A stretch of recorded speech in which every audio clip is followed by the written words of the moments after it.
Hey, yeah. This is the Say It Can't Gamer, and you are live with the MMA-Holes! Mixed martial a-holes. MMA-Holes, MMA-Holes, MMA-Holes, MMA-Holes, MMA-Holes. You like to be a mixed martial a-hole. MMA-Holes, MMA-Holes, MMA-Holes, MMA-Holes, MMA-Holes. Boom, boom, boom, boom. No way. From the Queen Studios of New York, TGIW Fight Week. 4 fights, Bellator, UFC, Wilder, Fury, Anderson Silva versus Adesanya, the MMA news with the MMA-Holes.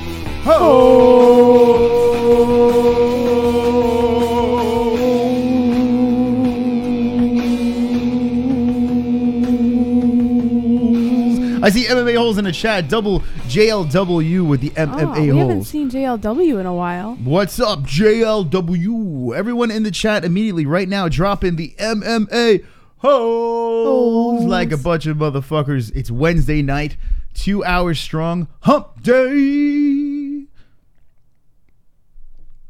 Wonderful, wonderful. We should have done that for the Instagrammed caption. Hump day. Hump day. That would have been perfect. Next time. Next damn. TGIW. We'll do that for the social media caption. If you didn't know we're sick, that's okay. Because we're such swole, sexy individuals, it doesn't matter. It does not matter. No complaining here. Never. Snot, coughing, sneezing, I think I have a little snot coming out right now. raspy voices, glistening nostrils. It doesn't matter. The show must go on because we love this shite. A lot of stuff to talk about. 2 hours of this.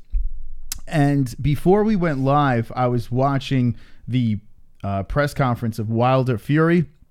I understand that we are an MMA show. Of course I understand it because I made it. I can't quite. Did you say Wonderful, Clay? wonderful. But I like to cover everything that's big within combat sports. Yeah. And on Saturday night, not only do we have this fight over here, Dos Santos versus Tuivaso, which is an interesting card. I'm looking forward to it. But I'm really looking forward to the Wilder Fury card. I can't even believe I'm saying this, Jesse. I can't even believe it. I can't believe you're saying it. I got pumped up. I didn't watch the Showtime videos yet. I know there's 2 episodes out, like 20 minutes long each, where they cover both of the fighters and their backstories. And listen, you know, when it comes to boxing, my extent of boxing is Tyson Holyfield. You know, back in the day, I saw a donation. You can't stop this like being an express. Real. Choo-choo, motherfuckers. Choo-choo, motherfuckers. Choo-choo, motherfuckers. Democrats say a woman has a right to choose if she wants to kill the baby in her belly. Then the very next sentence, Democrats say your school is determined by the zip code you live in. No school choice for you, only government monopoly school. Low IQ. There you go, Real starting off the show with the low IQ stuff there. Jesse, do you have anything to extend on with that whole little thing? The more you know. Bum, bum, bum. Thank you. Thank you, Real. I appreciate that. I had to fix the chat as he was doing it. Real, always coming in strong. Real has become the ultimate troll. And shout out to Real. Go give him a follow. What we're coming? What? Sean McKenzie. Let's call everybody. It's been a minute. Back. Oh my God. Bringing it back. Let's all come on, Rhonda. Come on, Rhonda. Come on, Rhonda. Back. Yes. Come on, Rhonda. Come on, Rhonda. Holy shite. Sean. Dana is praying that Israel beats Anderson. Askren going to murk Lawler. Cowboy would beat Conor. It will either be Wilder by KO or Fury by deck. Dos Santos by deck. Boxing rules. There you go, Boxing Sean. rules. So, fun fact about Sean McKenzie. He actually just said yesterday that his daughters are teenagers and everything's an emergency now, which is why he's no longer like in the chat rooms and stuff. Why he's no longer visiting the show. So, welcome back, Sean McKenzie. I tell you what, on Twitter yesterday. There's only one way to come back, and it's to come on Ronda Rousey. If you're going to make a comeback to the show, you have to ejaculate on Ronda Rousey, and credit to Sean for doing that, bringing that back. Welcome back, Sean McKenzie. That donation was filled with a lot of stuff. I mean, the thumbnail of our video is Adesanya versus Anderson Silva, but there is so much shit to talk about. All right, we'll start with this, and I'm going to go back to the Wilder Fury thing, and just real quick, Wilder Fury is the first time in a long time I'm actually pumped about a heavyweight boxing match. I am like legitimately pumped about this thing. Really pumped. I watched the press conference, and it's not because of that. It's the story of these two guys and how they are going to collide here. And I don't know if there really is a layup in this fight. You know, you got two badass heavyweights going in there to take each other's heads off, and it brings me back to being a kid. It brings me back to the days where the Iron Mikes and the Evander Holyfields and the Lennox Lewises, which I wasn't a big fan of Lennox Lewis, but it's kind of bringing me back. We need that heavyweight. You have that Anthony Joshua. He doesn't do it for me. I don't know. There's something. It doesn't do it for me. I got to be honest with you. My mom was the one who was into boxing. I told you this a long time ago. So all the boxing names and stuff, some of them were familiar to me. I just didn't get into boxing as much. So some of the names I don't really recognize. My mom would, but I wouldn't recognize them. Yeah, you missed an era that was something else. Really, seriously. Actually, boxing was the shit up until the Mike Tyson days. I mean, even before that, there were so many great boxers in all different weight classes. But the heavyweight boxers were the must-see TV, the must-see pay-per-views. And I feel when Mike Tyson just went, and then Evander Holyfield, that was it. You know, it wasn't the same. You know, there were some big champions, but forgettable champions. Maybe, just maybe, Wilder and Fury, and I really like this Fury guy. Not because he's a Caucasian, or he looks like a fat Travis Brown had sex with Conor McGregor. I was going to say, you know who he reminds me of is Conor McGregor, not because of his accent, but because of his attitude. Yeah. He's adopted. You can tell, like, there's something about him that seems very adopted about Conor McGregor. It's very weird. There is a page from the Conor McGregor playbook. 100%. I've noticed that as well. But it's a fascinating fight. You can't stop this Iberian Express. Tyson Fury. Motherfuckers. Choo-choo, motherfuckers. Look at Tyson Fury. Motherfuckers. Holy shit. Wilder is a dosser. He claims to be a family man. Yet he divorced his wife he has 4 kids with to marry a younger gold digger. This fake Christian is going to get code. Jesus. Follow Real on Twitter. He sells dick pics for $50. RealRayo09433386. There you go. There you go. Tyson Fury. Self-promotion. Shout out to Tyson Fury with the real information over there. Oh, he was around before Conor, Kevin Costa says. Yeah, he was around before Conor. But listen, I don't. But here's the thing. Here's the thing. You can tell. Now, the guy was always a personality, right? But if you watch him during the last press conference, I mean, come on. There's a page. There's a page taken from the book. Oh, now, it wasn't the same? Well, I mean, just watch it for yourself. It like reeked Conor McGregor. I like him. Yeah. I like him. From what I've seen, I like the guy. You could just, you know, it's like you said, you could tell. Like, just watching him, there's the immediate vibe I got off of him was Conor. Well, I mean, it's not a ripoff. Don't mistake this for a ripoff. But yeah. There is a page taken from his book. You can tell with the dress and the personality, the giant beard and all that bullshit. Yeah. All right, Sean McKenzie says Fury was in rehab for cocaine addiction, which is why he had to forfeit all his belts. Fury has a crazy backstory. We're gonna sit through the Showtime specials, and on Friday's show we'll talk more about that. Colby! Oh no, Mama JVH. All you filthy animals suck! All you filthy animals suck! All you filthy animals suck! You learn what you need to kill and take care of the details. It's like changing a tire. The first time you're careful. By the 30th time, you can't remember where you left the lug as one less person on the face on Earth. There we go. Mama JBH, what do you think about that? Your mom jumping in. Thanks, Mom. Wonderful. Wonderful. All right. I see some salty ass people in the chat. Like anytime you bring up Conor, some people are like, no, it's not like that. Conor McGregor copied this person and that person. Listen, guys. Well, I can say it because I'm not a Conor nut rider. Like, I've gone against Conor in fights before. I legitimately, and like I said, I've never seen boxers. This is my own, what I interpreted from tonight's press conference.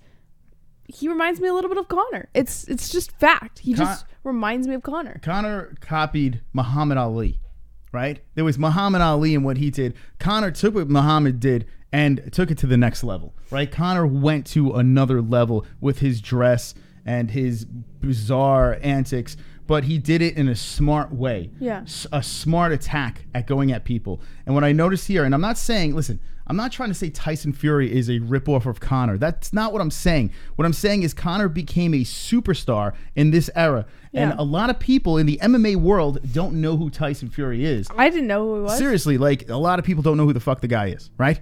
And this guy from the UK now standing there with a suit and a beard and a big personality and an intellectual way of attacking Wilder, a smart way attacking Wilder, it definitely reminds you of Conor McGregor. I am not saying he's ripping him off. What I'm saying is it's similar. There's a similarity there. So everyone take your fucking dicks out of your assholes and calm the fuck down. Every time Conor's brought up, everyone's just like, oh no, how dare, Conor's the copycat.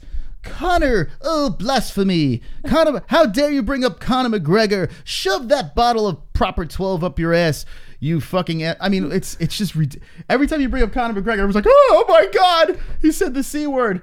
Relax, for God's sakes. He who must not be named. It's so ridiculous. Calm the fuck down. Oh my God. Oh my God. Anyway, let's talk about Adesanya and the Spider Silver. Here we go. Now, this fight over here is very interesting, okay? The details get far more interesting after what I read today. Oh, fuck you, Jesse. Oh, sorry. All right. So, UFC 234 title shot? Title shot? Okay. Do you want to hear about it? Here's the thing. Adesanya will be fighting Anderson Silva, okay? A lot of people's first in like thoughts about this, including myself, is Anderson Silva is going to get whooped, right?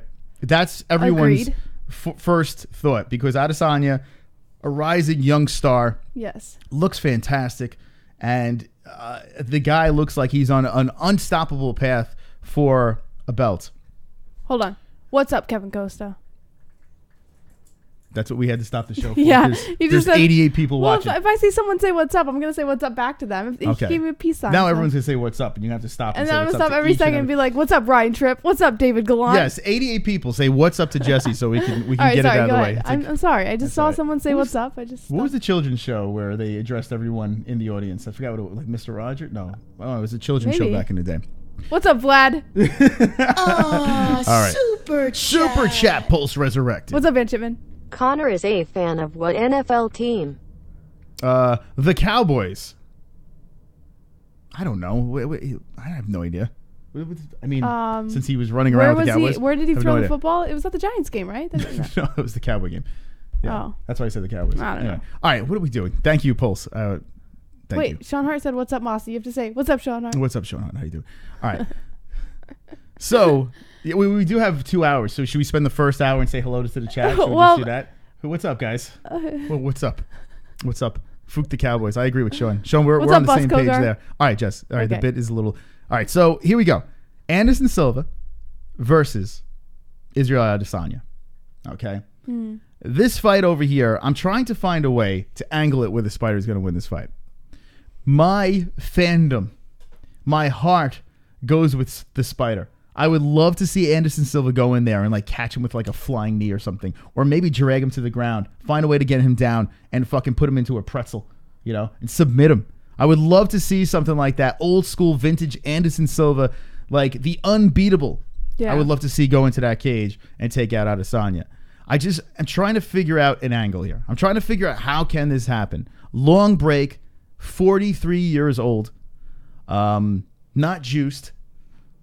I don't know. I don't know how this can happen. Now, if you look at his previous fights, right? You have that weird Nick Diaz fight, which he did win, right? Nick Diaz was posing like a model on the floor. It was one of the most unwatchable fights I've ever seen in my whole entire life. It was very depressing. I wanted to off myself after that fight, but I didn't. I stayed alive for the show. But Anderson Silva got the win, right? After that, he fought... who was after Anderson Silva? I know he fought Bisping, which, to me, he knocked fucking Bisping out.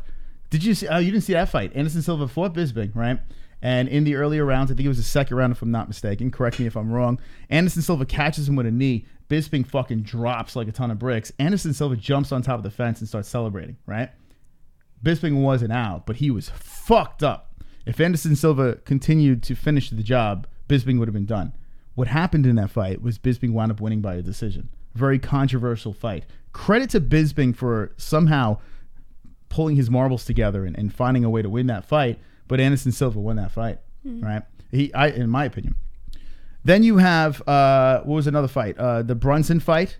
You had that fight, Derek Brunson, which is at UFC 208, and very close fight. Anderson Silva gets the win. Close, controversial. You got Kamaru Usman. Choo-choo, motherfuckers. Choo-choo, motherfuckers. What's Kamaru have to say? Colby Covington made more money than me and I'm fighting the same person he just fought. No one is talking about me. The UFC must be racist. Or maybe it's because I'm retarded and boring? Nah. By the way, pay $50 for real dick picture. He's huge. Thank you, Kamaru. I'd like to ask Real a question. Why are you so eager to give pictures of your penis out to a bunch of men? He's generous. It's a gift. It's men. What? I mean, is there something that you're trying to tell us, Real? It is a gift from the gods. The heavens have opened up, and Real wants to, show the world his package. I don't know. Real is really riding. By the way, if you follow him on social media, he is all over the place, riding everybody.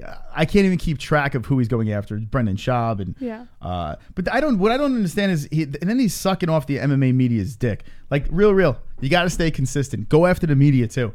Don't start riding the media. Like he's all over James Lynch and who said nice things about us and Robin Black, and go after them too. Go after everybody. Don't stop. Just go after everybody. That's what is expected of you, Real. He's very nice to the media, which is a little disappointing. Well, Brendan Schaub, I guess he goes after a little bit, but he goes after ESPN a little bit. Oh, no, not ESPN. He goes after Karen Bryant and everybody over there. Oh yeah, Karen Fox. Bryant, I guess. Yeah, I don't know. He has a select few that he enjoys. Luke Thomas. They just so happen to be white. Real. He's gone after Luke Thomas. Huh? He's gone after Luke Thomas. Has he? Yeah. I haven't seen that. Yeah. But I mean, I don't know. I feel like if you're gonna go full AIDS, go after everybody. Don't be nice to anybody. Just go after them all. He went after the guy that's documenting what's it called? Usman, who does a really good job. Oh, Will Anatomy Harris. of a Fighter guy? Yeah, the Anatomy of a Fighter. I think his name is Will Harris or whatever his name is. Oh, he's like, don't go after him. Well, he got triggered. He got triggered on Instagram. Yeah, he's a good one. I wouldn't go after him. Well, he's kind of a dick. Because honestly, I actually like the guy. Maybe how do you know? I reached out to Will Harris, right? I tried to actually communicate with the guy. And now he you blew think me he's off. A douche? So fuck him. You do that every time someone doesn't respond. You think they're I get blown off. Fuck him. Maybe he's just busy. Well, he's following fighters around. I tried to give him a pop. I gave him a little retweet. Gave him a nice, hey, good for you, buddy. He responds to the comments that are trashing him, right, or trashing the fighter that he's following around. But if you give him a compliment, he doesn't even fucking heart it. Like the shit that people are. Don't go. Oh, this guy's. Oh, like full of himself. He focuses on the negative, and there are people actually saying, "Hey, good job, buddy." Yeah. And I was thinking about getting Will Harris on the show because the guy does a good job. He does a really good job. He does a really good job at the documentaries. He's followed Khabib around, and he's with certain camps. But I don't think it's Will Harris. Maybe it is. Maybe it's his production. I know it's Will Harris Productions. It's all him. 100%. Are you sure? I checked him out. He had another guy with him on one of the videos. Will Harris produces. He does it all. He walks around with the camera. He does it all. Yeah. He's a one-man show, and he does a good job. He does a really good job, But fuck him. Blew me off. So thank you, Kevin. Appreciate it. So now we're all over the place. Real has completely derailed the show, and that's the meanings of the donations. It's okay. We still have time. Plenty of time to get through the news. So, all right. So Anderson Silva versus Derek Brunson. Yeah. Would you like to know what the whole thing is? There's a whole thing about how Dana White had suckered Anderson Silva into this by saying, "Oh, you get a title shot," but there's some missteps in the story. All right.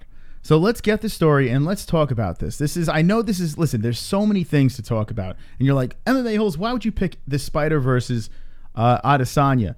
Because this is interesting. You got new school versus old school. We're going to be talking about the boxing event this weekend. We're going to be talking about the 2 UFC fights. Bellator as well is this weekend.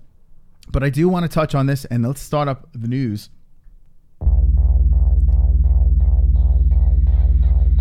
You ready, Jesse? I'm always ready, Mystic Moss. All right.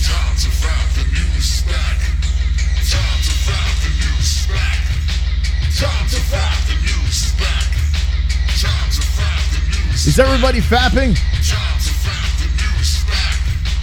JBH, what's in the... Aw. What? What? JBH, what's in the news? Jesse, what is in the news? Yes! Yes! Yes! All right, Jesse, what's in the news? Oh, I was about to have an orgasm. All right. According to MMA Mania, Dana White suckered Anderson Silva into Israel Adesanya by promising him a UFC title shot. Bum, bum, bum.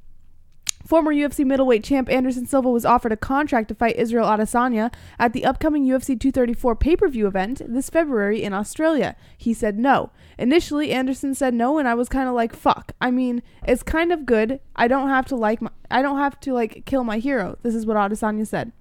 So the promotion switched gears and tried to book the last stylebender opposite top middleweight contender Ronaldo Sosa, but Jacare was licking his wounds from his Chris Weidman victory at UFC 230. Adesanya said, quote, "Then yesterday I get a call from my trainer saying Jacare needs more time to prepare. So he said he has to recover first and get better. Then my coach just said Anderson came back and said yes. So in my head I was like, I wonder why. I wonder what actually changed his mind. Who got in his ear? Now we have our answer. Dana came to Los Angeles to talk to me." This is Anderson Silva speaking. "I said to him, why am I going to take this fight?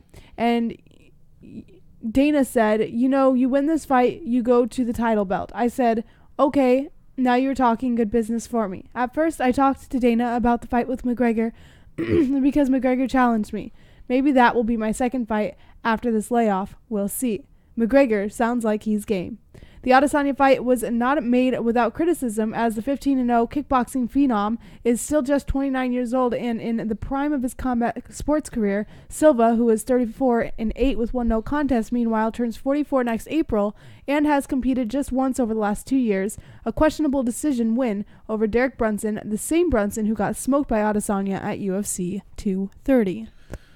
Okay, so the middleweight division has Robert Whittaker versus Gastelum, right? Yo Romero sitting at number 1, Luke Rockhold 2, Jacare at 3. You got Kelvin jumping the line at 4 to fight Whittaker, which I'm not opposed to because, I mean, there's a lot of interesting fights in between people losing and not deserving shots. So Kevin Gastelum, I'm down. Souza gets that win. He should be next in line, in my opinion. But you have Israel Adesanya sitting over here at number 6, who is going to be in standby for it. Anderson Silva is not in the rankings because he was suspended. Oh. And listen, he is the greatest middleweight ever. Ever, Jesse. Ever. Could be the greatest of all time in the UFC. Unfortunately, you have that blemish with the steroids, and that does kind of suck. Doesn't look very good. He's been suspended multiple times.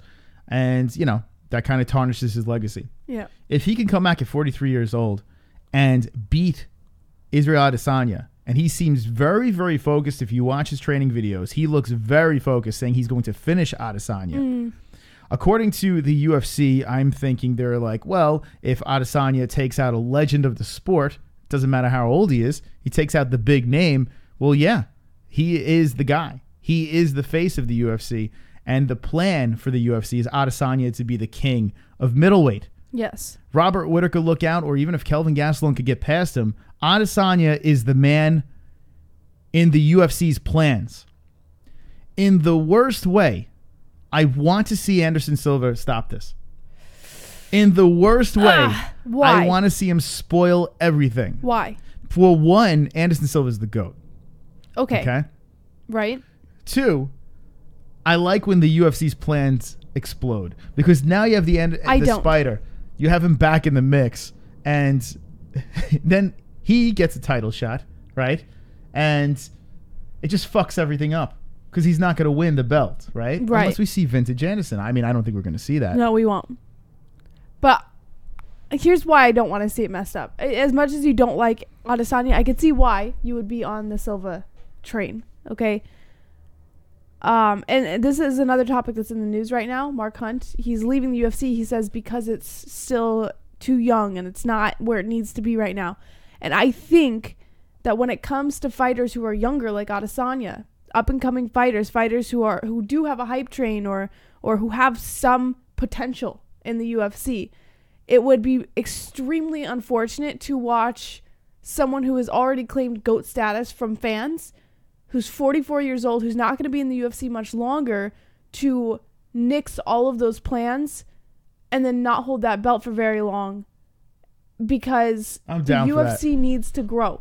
Nah, fuck the growth. No, the UFC needs to grow because fighters are actually leaving the UFC because of its lack of growth. I'm a selfish fan. So a selfish fan is only going to see the UFC go on for maybe 5 or 10 more years, whereas if the younger fighters, the up-and-comings, move up and they help grow the UFC, you could have the UFC for 20 more years or 30 more years. You know, look at that logic. Like, I'd rather see, as a fan of MMA, I'd rather see the UFC grow. You got Vlad. Stop the Siberian Express. Choo-choo. Motherfuckers. Choo-choo, motherfuckers. Choo-choo, motherfuckers. I want to see Anderson beat Israel as much as I wanted to see Woodley knock out Till. I want to see Anderson beat Israel as much as I wanted to see Michael Bisping knock out Rockhold. I'm 100% with Vlad on this one. It was so great when Bisping knocked out Rockhold, and it was so great. And I'm not a Woodley fan, but when he took out the Till, it just deflated their hope, their hype. Now, here's the thing. The UFC is going nowhere.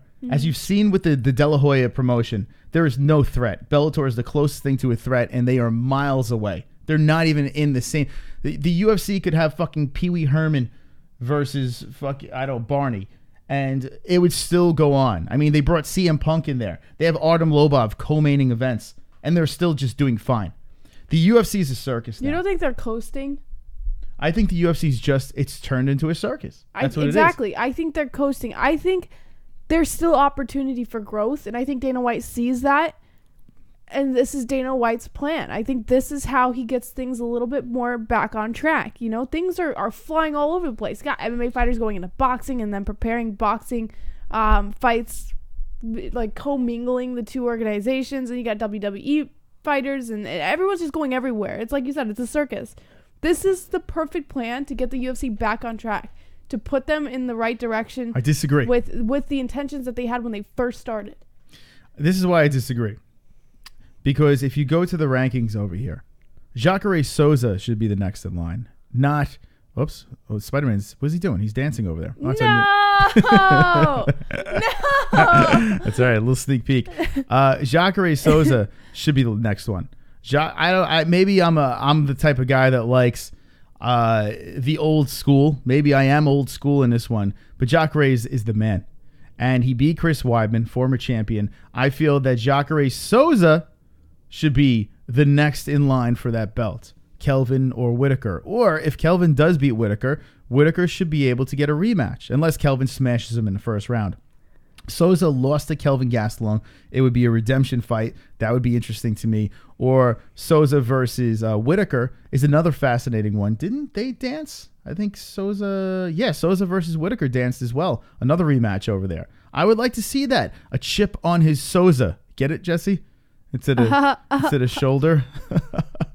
Wonderful. I would like to see that. Jacare doesn't have much left, and I want to see him go for it one more time. So, in fact, Adesanya is the young, superstar that they're looking to blossom up to the top, and he has plenty of time to do this.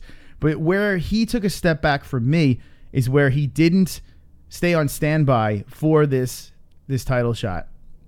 Whitaker and Gastelum, if he was on standby for that, then I would say, okay, that's fucking cool, man. This guy's he's hungry. He wants it. But no, He wants the Anderson Silva, the You can't easy stop fight. the Siberian Express. Choo-choo, I'm not motherfuckers. down. Choo-choo, motherfuckers. No. Choo-choo, motherfuckers. Will Harris. Of course I ignored the MMA-Holes DM. I think I'm better than everyone because I licked Kamaru Usman's asshole for private video. I knew it. I'm also very weak-minded. A few comments on IG and I block like a girl. MMA-Holes super chats make me cry. There is Will Harris jumping in. The great Will Harris, the documentary king. Yeah. What do you think about that? Will Harris chiming in. Shocker. They're all the celebrities are coming in. So let us know in the chat room as you get your comments in. Anderson Silva versus Adesanya. Let me know. And by the way, some people are like he is on standby. No, that's fake news. He's not on standby. He will be fighting Anderson Silva. All right, let us know in the chat immediately after 20 likes. 20 likes, 40 likes. 20 likes, 20 likes. I've got fucking 20 likes, 20 likes, 20 likes. I've got fucking 20 likes, 20 likes, 20 likes. I've got fucking 20 likes. I hope the dislikes die of leprosy. I'm telling you, Adesanya, he thinks this is a fucking layup. He thinks this is a layup. That's what I think. I understand he probably respects Easy Big. Wow, I'm going to be in the cage with a fucking legend, but a legend that's 43 years old. It's like a Chuck Liddell type thing going on here. And I hope this Spider, he looks good. I was watching him on Instagram. He does look good. He looks pretty good. Yeah, in his 40s. I mean. Oh yeah, 100%. I'll give you that. I just don't think he's good enough to beat Adesanya. Yeah, it's hard for me to argue that. All right, let's see what the chat says. Sean Hart says, hope there ain't no injuries with Silva and Addy. Drug Savage says, Israel, even though I hate his first name. Steve Johnson says to Vlad, John McAfee talks about its backing and stability if you can get him to bite on it. He has some kind of invested interest into it. Hammer K says, rest in peace, 10 more likes. Sean Hart says, it is a layup, but if I massacre, Adesanya is dodging the killers ahead of him, Jacare, Rockhold, Weidman, and Romero. Kaidodo74 says, DC couldn't put Silva away. Kevin Costa, Adesanya is going to smoke Silva. Syed says, nah, man, a Silva isn't an easy fight for Izzy. Michael Anzalone says, I don't think Anderson should fight. I feel it would be another Chuck Liddell fight. I mean, no, it's not going to be as bad as Chuck. if he walks out like Chuck Liddell did. Yeah, if he's limping to the cage, then you're completely correct. Yeah. One Bad says, these two are tweakers. Post Resurrected says, sup. Staleo2 says, Drug Savage, it is a stupid name. Geeky Spartan, Stylebender really didn't want to fight Silvs. You mean Silva. NH says, Chris and Jesse, bring back the strawberry butt plug. It's in Arizona, NH. It's in Arizona. Super Jeremiah White. Wanna remember my fallen soldiers from OEF. RIP. All right, there we go. Fallen soldiers. OEF. Rest in peace. Pieces. Peace. Peace. So now explain, what is the OEF? I'm not sure. I'm not familiar. I don't know. My brothers would be able to tell you. Yeah, but is that is it? I don't even know what branch he was in. All right, well, shout out to Jeremiah White. If you served, thank you. And thank you to everyone that served for their country, our country, everyone's countries. You're wonderful, wonderful. Wonderful, All right, Jesse, what else do we have in the news? In the news. A little taste, a little dabble.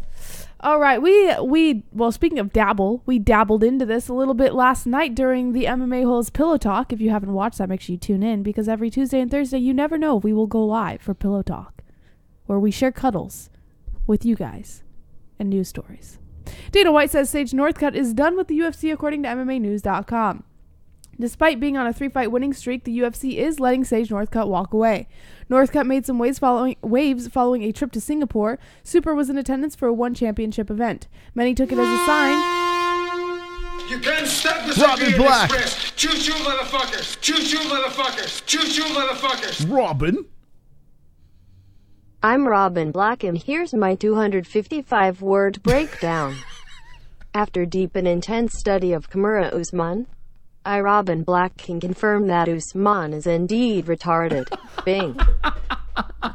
That might be his best one. Thank you, Robin Black. Bink. There we go. All right. Wonderful, wonderful. Oh, God. I kind of want to reach out to him now, Jesse, and have that Robin Black donation go at him. Like him going at himself. That'd be hilarious. Yeah. I think I'm going to have to reach out. I usually don't like to do that, but I might have to. Many took it Thank as you, a Robin. sign that Northcutt is making the jump to the Asia-based promotion. One thing seems set in stone, and that's Northcutt is gone from the UFC.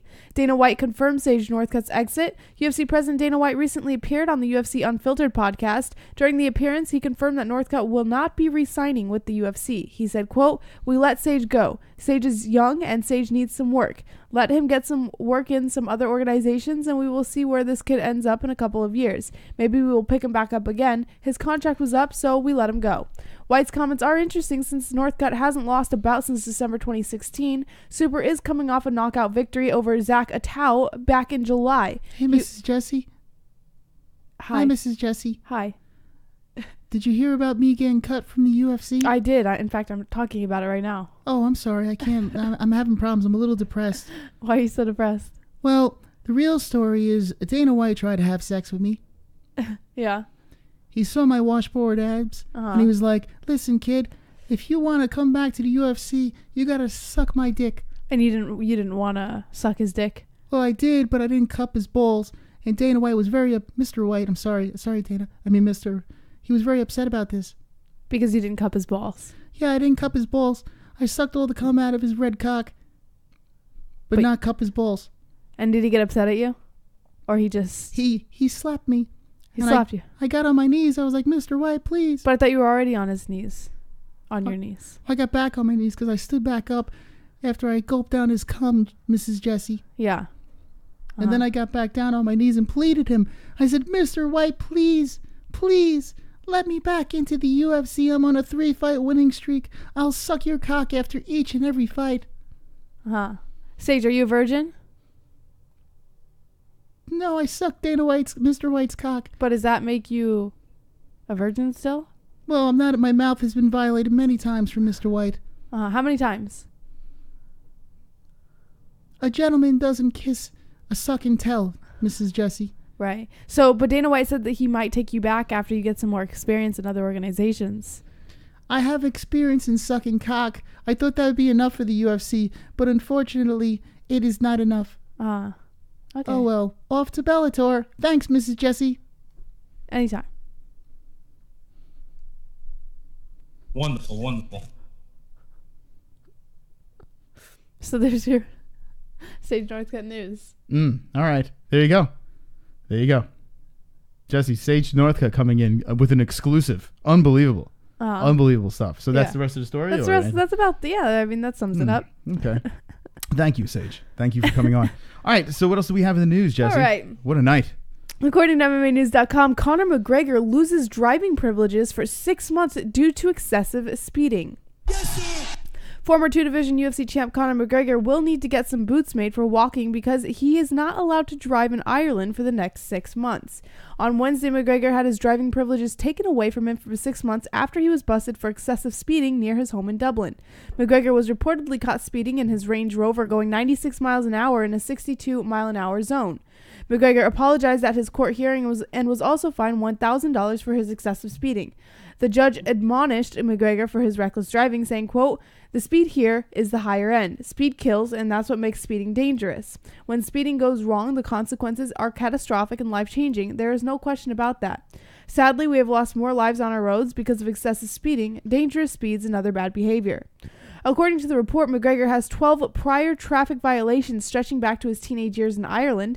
McGregor will now have to go to the next 6 months without being allowed to drive in Ireland as a penalty for his excessive speeding. The former UFC champ is home in Ireland right now, awaiting word on his next fight as Dana White continues to contemplate whether or not to grant him an immediate rematch against Khabib Nurmagomedov. McGregor fell to the undefeated Russian by 4th-round submission at their meeting at UFC 229 in October. Jesse, did you know, like, his actions here is another thing that he's ripping off? You know, they were saying earlier in the show that Conor McGregor has ripped off his personality from Muhammad Ali and Tyson Fury. And now Conor McGregor is ripping off a personality of Jon Jones with the speeding. But he didn't hit a pregnant woman. He didn't hit a pregnant woman.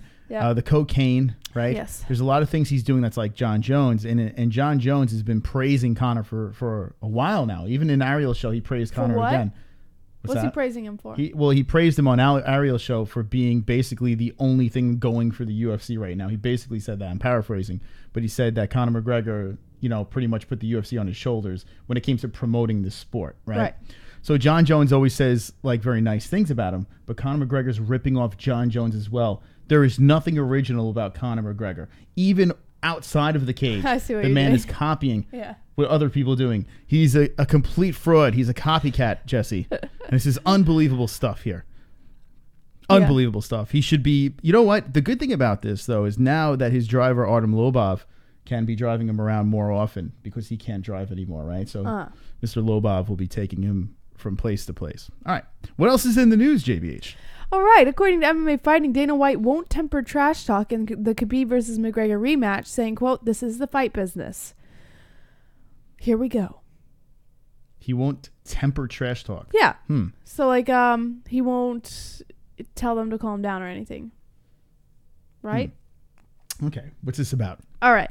Speaking recently during an ESPN Q&A, White said that should a potential rematch happen between Nurmagomedov and McGregor, the UFC won't implement any rules or restrictions to keep things from going off the rails again.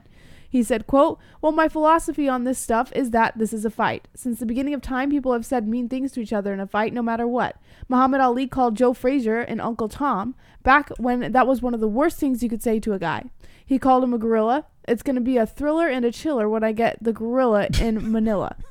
And things like that. Yeah. And for the rest of his life, Frazier hated Muhammad Ali, hated him for the things he said about him. This is not the nice business. This is the fight business. I tell you what, did you ever hear Frazier on like Howard Stern? You ever hear? You got to listen to the clips of that. Muhammad Ali treated him like a big piece of shit. It was the best. Really? The shit. Muhammad Ali, what he did to his opponents, he was a horrible man. It was fantastic. Fantastic. Well, absolutely we should watch fantastic. some. Psychological warfare. Like, people wanted to literally just fucking run Muhammad Ali over with a car, and that's how much he got into his opponent's heads. He was a fucked up trash talker, and he was wonderful. So yeah, all right. So go ahead, let's keep the story going. Okay. He said, "This is not the nice business. This is the fight business. This wasn't the first time that mean things were said to another person, and it won't be the last. This isn't exactly a shocker. After all, White allowed the UFC to use footage of the McGregor bus attack in the promotional build-up to UFC 229, despite calling the event, quote, the most disgusting thing that has ever happened in the history of the company when it occurred. It's hard to imagine the UFC would try to tone things down for a rematch when putting a spotlight on McGregor's indiscretions led to their biggest event ever. An immediate rematch, especially one that highlights the eagle flying into the crowd to swing on everyone, figures to be the biggest fight the UFC can put on right now. That would obviously leave deserving contenders like Dustin Poirier and Tony Ferguson out in the cold, but at the end of the day, business will always reign supreme. If, of course, they can even make the fight in the first place. The UFC is still waiting for the Nevada Athletic Commission to issue punishments for both fighters for their roles in the UFC 229 fiasco, punishments that could see suspensions for both men. The NAC meets on December 10th to discuss possible sanctions, and until that is resolved, White says it's not worth thinking about whether the immediate rematch is up next. He said, quote, "I don't know if the immediate rematch happens because we got to see what the Nevada State Athletic Commission hands down in December when the hearing happens. So I'm not even thinking about that. I'm thinking about possibilities in the future, but right now, not even worth thinking about until we find out what happens in Nevada." All right. What do y'all think about that in the chat? Let's see what the chat's up to. Thank you for joining us tonight. 100 people watching the MMA-Holes TGIW, a 2-hour strong show bringing you the news and all other cringy, weird shit. Right. Isaiah Moore says, "Hi, Ann. Sean Rosas, Drunk Savage, cheers, thumbs up, green heart." Hammer K says, "I need a Khabib hat for this winter." Two Joint says, "Ann, you are tremendous and loved by all the white chatters." Wonderful. Annie H says to Steve Johnson, "Hello, sweetie," waving with a bunch of smiley, kissy, huggy faces. Kainoto 74 says, "The Nutsack Committee is a joke. A slap on the wrist for Connor, maybe a tap on the wrist." Uh-oh. 1, 2, 3, 4. Jesse's got her Tit showing. Oh, my God. 69 tit showing. Jesse's got her tit showing. Lying down, 69 dog kiss tit showing. Lying down with my tits in the air. Jesse Bell Hill. Doesn't fucking care. Where is my dog? It's time to make out. Shove that dog tongue right in my mouth. Jesse's got her tits showing. Lying down. 69 tits showing. Jesse's got her tits showing. Lying down 69 dog kiss tits showing. Jesse's got her tits showing. Lying down 69 tits showing. Jesse's got her tits showing. Lying down 69 dog kiss tits showing. He's breaking out all the hits. Sean McKenzie. Northcutt has a big head and thinks he's bigger and better than he really is. Ortega is going to beat Holloway. GSP is the GOAT. After Israel KOs Anderson, I hope he goes the fuck away. Jon Jones is a limp-dicked, lying, cheating faggot. Whoa. I tell you what, he's packing them all in there. Israel KOs Anderson, you hope Anderson goes away or Israel? Wait, Anderson goes away? Maybe he hopes, I took it as he hopes Israel Adesanya goes away, but maybe he's talking about Anderson Silva. I don't know. I hope he's talking about Israel Adesanya. I want him to go away too. I had enough of him. This guy looks like he's going to capture a fucking... Anderson goes away. Oh, son of a bitch, Sean. In fairness, old. he is older. And he's cheated and... Yeah. Sean, it's terrible to say. How dare you? By the way, we have a Brazilian guitar goat donation down below if you want to stick it to Sean. All right, thank you, Sean, for the donations, bringing out the old school donations. Loving to hear the oldies but goodies. If you guys want to interrupt the show and make the MMA whore talk, link in the description. Drop in a Streamlabs donation, or you can hit that super chat. All right, Ben Askren. Oh, that's what you had on the screen before. You like to trick me, Jesse. I look over, I'm like, oh, she's going to be talking about Ben Askren. And then I look over and she's like, no, she's not. All right, let's talk about this. I love keeping Mystic Moss on his toes. You like fucking with me? According to VJPen.com, Anderson Silva scolds at GSP for ducking big challenges. Ooh. MMA fans have been dying to see former UFC champs GSP and Anderson Silva fight for years. That was true at the height of their title reigns when GSP guarded the welterweight strap and Silva simultaneously sat in the middleweight throne, and it's true today when Silva is a mere middleweight contender and GSP appears to have once again retired. Unfortunately, the fight has never materialized, and Anderson Silva assures that that's no fault of his own. Speaking to ESPN recently, the former middleweight champ shared his belief that GSP is only interested in taking easy fights rather than truly challenging himself. He said, quote, "That's an interesting fight, but GSP has never come to accept the challenge. GSP just runs. It's crazy. I do not think GSP wants the fight, but that's okay. I respect GSP. He is a great fighter. Maybe he just has a different view to take easy fights. That's not me. I like to take big challenges in my life." Anderson Silva continued reiterating that he respects GSP, but that he believes the Canadian is risk averse, saying, quote, "GSP is very lucky and very smart. He never goes to take a fight if it's not easy. That's the point. GSP for me is a great fighter, but he never takes the real challenges in life. That's my opinion. I respect him, but that's my opinion." Anderson Silva will return to the cage, as we mentioned before, at UFC 234, where he will take on a surging UFC middleweight contender, Israel Adesanya. I'm into this. I am into this. Welcome back, the Spider. You know, he's taken so many stumbles, and after his last one where he got suspended, I was like, well, that's it for Anderson. Yeah. Right? Everyone thought, that's it. And now he's coming back all fired up. We have vintage outside of the cage, Anderson Silva. And what I'm thinking here is he's going to be fucking talking some smack in his weird gibberish Portuguese language. But, he speaks like broken English as well. And he's going to be coming at Adesanya. I think we're going to have some really interesting stuff between those two. I think Anderson Silva is rejuvenated. He has something to prove. And, man, if he can beat Adesanya clean, right, it wipes away everything. It wipes away everything, yeah. Does it? Oh, everything's gone. Well, in your mind. No, it's all gone. It's clean. You want to wipe away everything already for Anderson Silva, so you just need an excuse to wipe away everything. Clean slate. Real. ESPN not hiring Kay Bryant. She is gone. Bye, slut. Wow. Well, I think she's working with Fox. Jesus Christ. I think she's she's working like she's not gone. She's with the NFL, and she's got so many other jobs going on, but within the world of the UFC, I'm interested to see. I mean, she's very well respected. ESPN has another female right now. What's that? I thought they have another female for MMA. What, UFC? Yeah, or ESPN. No, yeah, ESPN has their whole own bag of tricks over there. Yeah, I don't think. But the UFC, I mean, they always can find jobs for these fighters and reporters and stuff like that. And Karen Bryant, it seems like no matter what the UFC does, they just drag her along. They love Karen Bryant. I don't know why. Because she talks like this. But it's time for a change. So, hopefully. Well, I mean, I make a lot of fun of her, but I could see why they keep her. I'm not oblivious to the idea that she brings, a respectable amount of knowledge to the sport. So yeah, she's not a stupid person. She's just fucking annoying, Yeah, well, so of course she's annoying, but maybe she is stupid. She's very she married that knowledgeable. weird. Well, then again, she married that guy that like bows. Wade. Wade, who just like literally is up her asshole and just does everything she says. You got to think about it though. He does all of her production and stuff like that for her show. Like everything that has to do with her show, he does. Yeah. She just talks. He's a simp, right? He's a simpleton. He's her husband. No, he's a simp. That's They're what he a is. team. Wade makes the sandwiches. Wade makes the sandwiches. Like, give me a sandwich, Wade.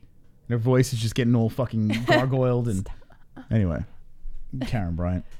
All right. I'm done with her.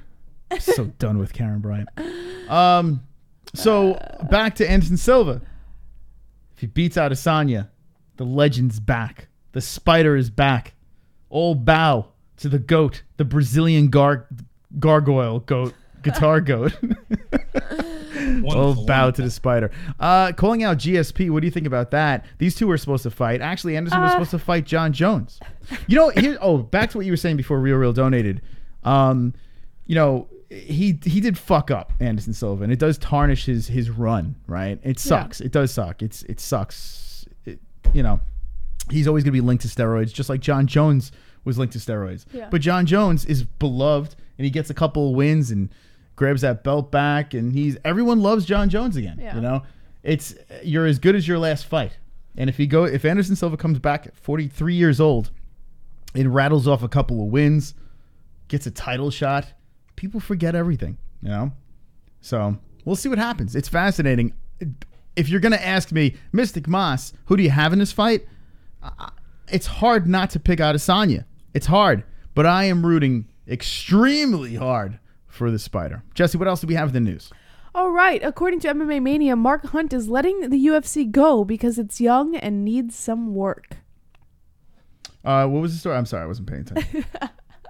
You got to read slower because I'm like transitioning. Oh, Mark Hunt. Mark Hunt is letting the UFC go because it's young and needs some work. I like how try this again. He's letting the UFC go. Mark Hunt gives no fucks.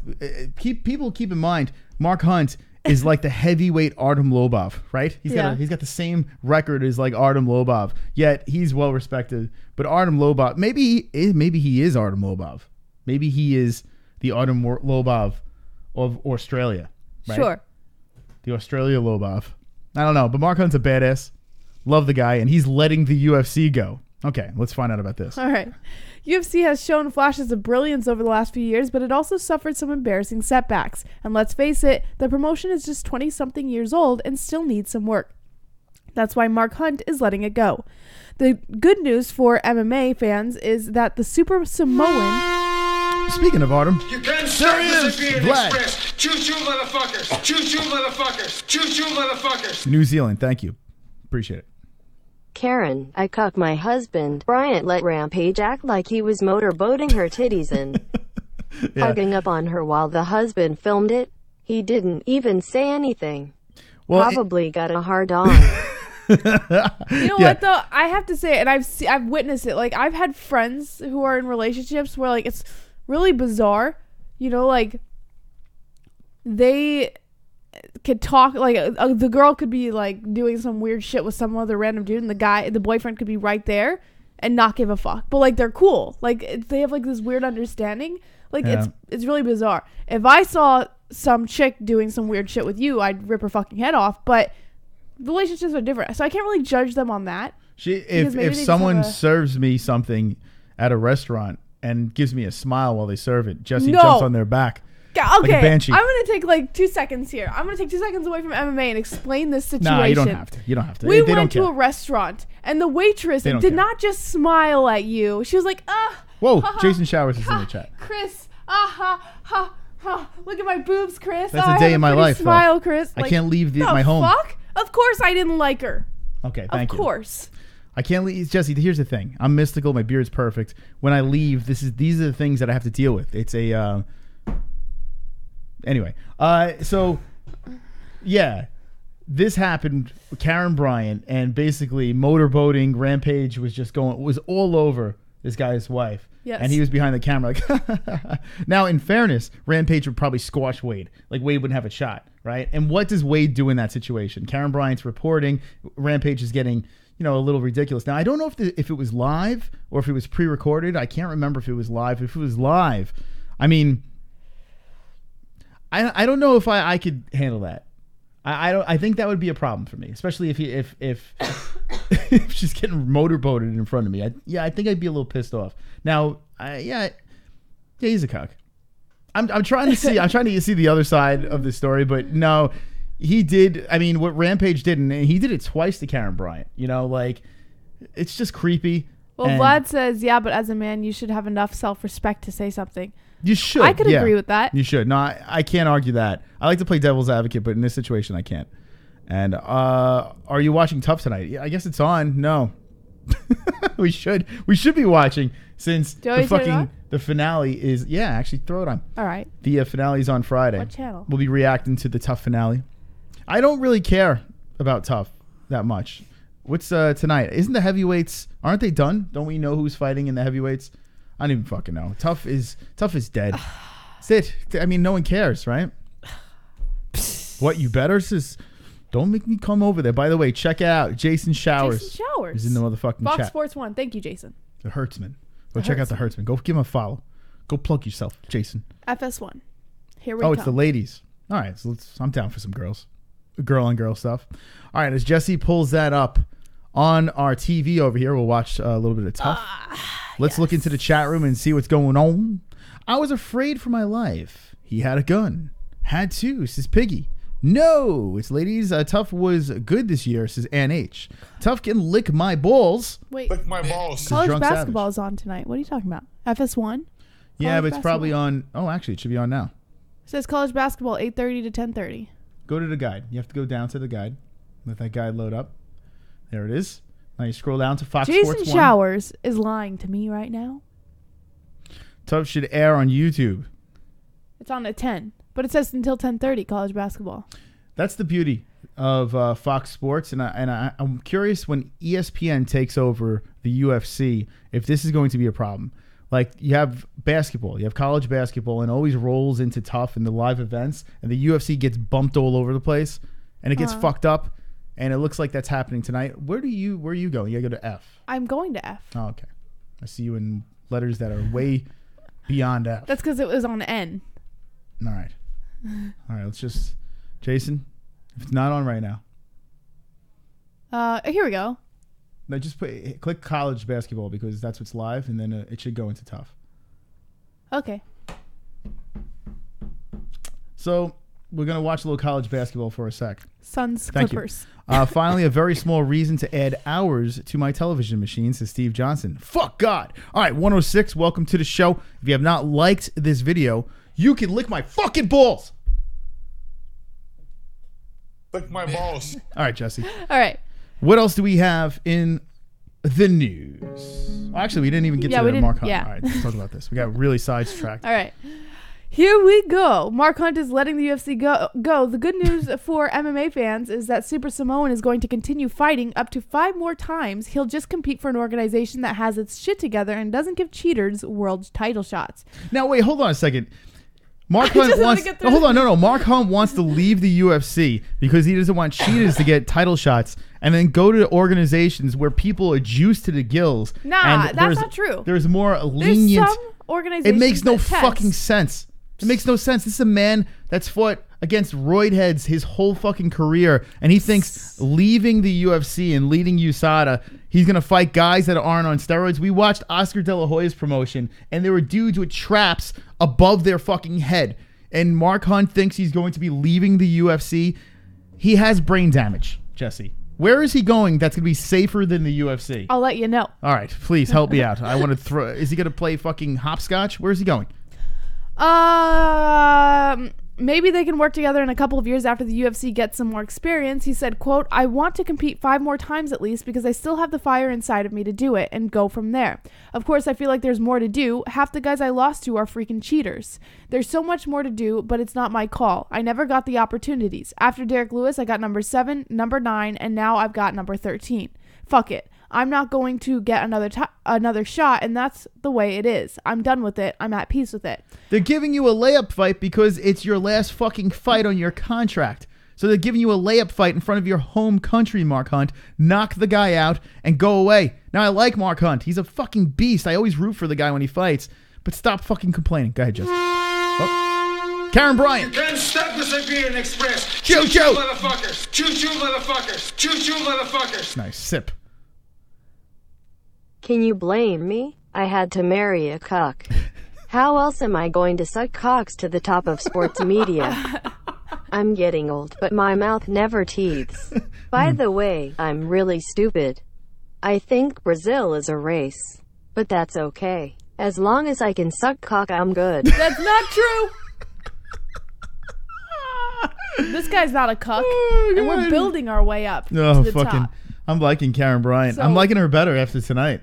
I think I'm a Karen Bryant fan after she started donating to the show. I'm a big fan. Should we all become Karen Bryant fans? It's a good explanation there, Karen. I appreciate the donation. All right. She's so Can someone clip that? Someone needs to clip that and send it to her. Oh my God. That needs to happen as Jesse's coughing a lung out. Someone needs to clip that. And real, I know you're good at clipping things. You got to fucking clip that shit and send it to her. I know you're blocked all over the place, but Jesus Christ, we know she sees her social. All right. Win or lose, Mark Hunt has a valuable name on the international circuit thanks to his career in both Pride Fighting Championship and K1 Kickboxing. Plenty of opportunities exist in One Championship and Ryzen Fighting Federation, as well as Bellator MMA in the United States. Sure, he turns 45 in March, but it's not like that ever stopped anyone from competing. So Ryzen and where?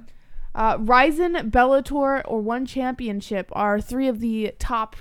Yeah, big drug testing organizations. Yeah, good luck, Mark Hunt. Listen, it's sad to see him go. He's what, 44 now? I think 45. 45. Wow, the guy's a legend. You Google him. You look at his YouTube, his old fights, and the dude. I love it. I just fucking love it, man. Watching old Mark Hunt fights where he's just standing like, come on, fucking hit me, boom, boom, boom, just taking the shots. Like a crazy bastard. Even to his last day in the UFC, the dude still goes out there and leaves everything inside the cage. The guy's a legend. He's a fucking legend. The reason why I'm busting chops here is because I think he's got brain damage. I really do. He's a funny guy, but I think he's got brain damage. And maybe he should just hang it up and, I don't know, become a personality because he's funny. Yeah. You know, become some sort of online personality. I think he can get a following. Become I don't know, Mark Hunt, but good luck in your your future endeavors. Mark Hunt is fighting on this card. Dos Santos versus Tuivaso. Good card over here. We'll be reacting to this while we'll be reacting to Wilder Fury. That's happening that night. And I like this card a lot. I really do. The farewell to Mark Hunt versus Justin Willis. Heavy hands going down at the co-main event. Dos Santos versus Tuivaso is something to keep your eyeballs on. You never know what junior you're going to get, but Tuivaso is a beast, you know? Rua, another legend versus Tyson Pedro. A lot of legends on this. Jake Matthews is a fucking badass. Real badass. Fighting in front of his home peeps versus Tony Martin. And Paul Craig. Another one over here. Jim Crute and blah, blah, blah, blah, blah. We'll be looking at that on Saturday. On Friday, we have this card over here, and that's right, low IQ Usman, as Real likes to say. I'm a fan of Usman. I really do, as a fighter. Now, as a person, I don't know the fucking guy. I don't know much. He's got an interesting story, sleeping on Rashad Evans' couch. Tough winner. Has won since 2013. Biggest fight of his career versus Dos Anjos. And Dos Anjos says he's going to knock him out. Sorry, RDA, but this is Usman's time. And I think RDA is just a pawn in the game. Jesse, who do you got in this fight over here? Usman. RDA versus Usman. Usman all day. Usman. Let me know in the chat. What do you guys say? Sean Hart says Jake Matthews, Melbourne boy. Fax says high-level fight. Butterfly Massacre, Israel Adesanya is no Badr Hari. I'm going to go get a drink. I'll be right back. I'm going to leave you with the chat room, Jesse, as I refill my cup. All right. Cole Vick says, damn, that's a gimme fight. Sean Rosas. Usman going to destroy RDA. Usman has a low IQ. Drunk Savage says RDA for the win. Cole Vick, imagine Hunt versus Fedor again. Van Shipman, big dummy, you ever date a 2-liter bottle? Hope he hits 31%, says Sean Hart. And H says, I love Usman. He does not get the credit he deserves. Doug McGuire says RDA better try keeping it on the ground. What? We're still watching college basketball over here, waiting for the Ultimate Fighter to return. There's Chris's head. Boss Kogar says, hey, JBH. Brian Regis says, number 1, JBH. Number 2, Karen Bryant. That's right. Dopestick Jones, Usman. Hammer K, Proper 12, gave me age. Sean McKenzie says, Cowboy beats Connor.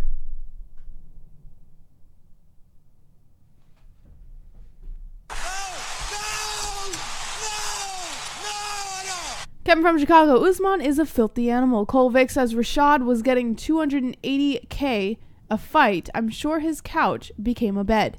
What year did Chris play for the Mets? Says Fax. Cole Vick says Badr Hari. Badr Hari. Look it up. I will. Sean Hart says yes, yes, yes. Yes, sir. No. And he says JBH Tough does not come on FS1 till 7:30 p.m. tonight. It is 10:11 and H. It's 10:11. We're watching Montana versus Creighton, 52-68, college basketball. At 10:30 p.m. precisely, I expect the Ultimate Fighter to be on this screen right here. And if it's not, I'm going to throw a temper tantrum. Yes. Welcome back, Mystic Moss. You know, I come back to see something beautiful.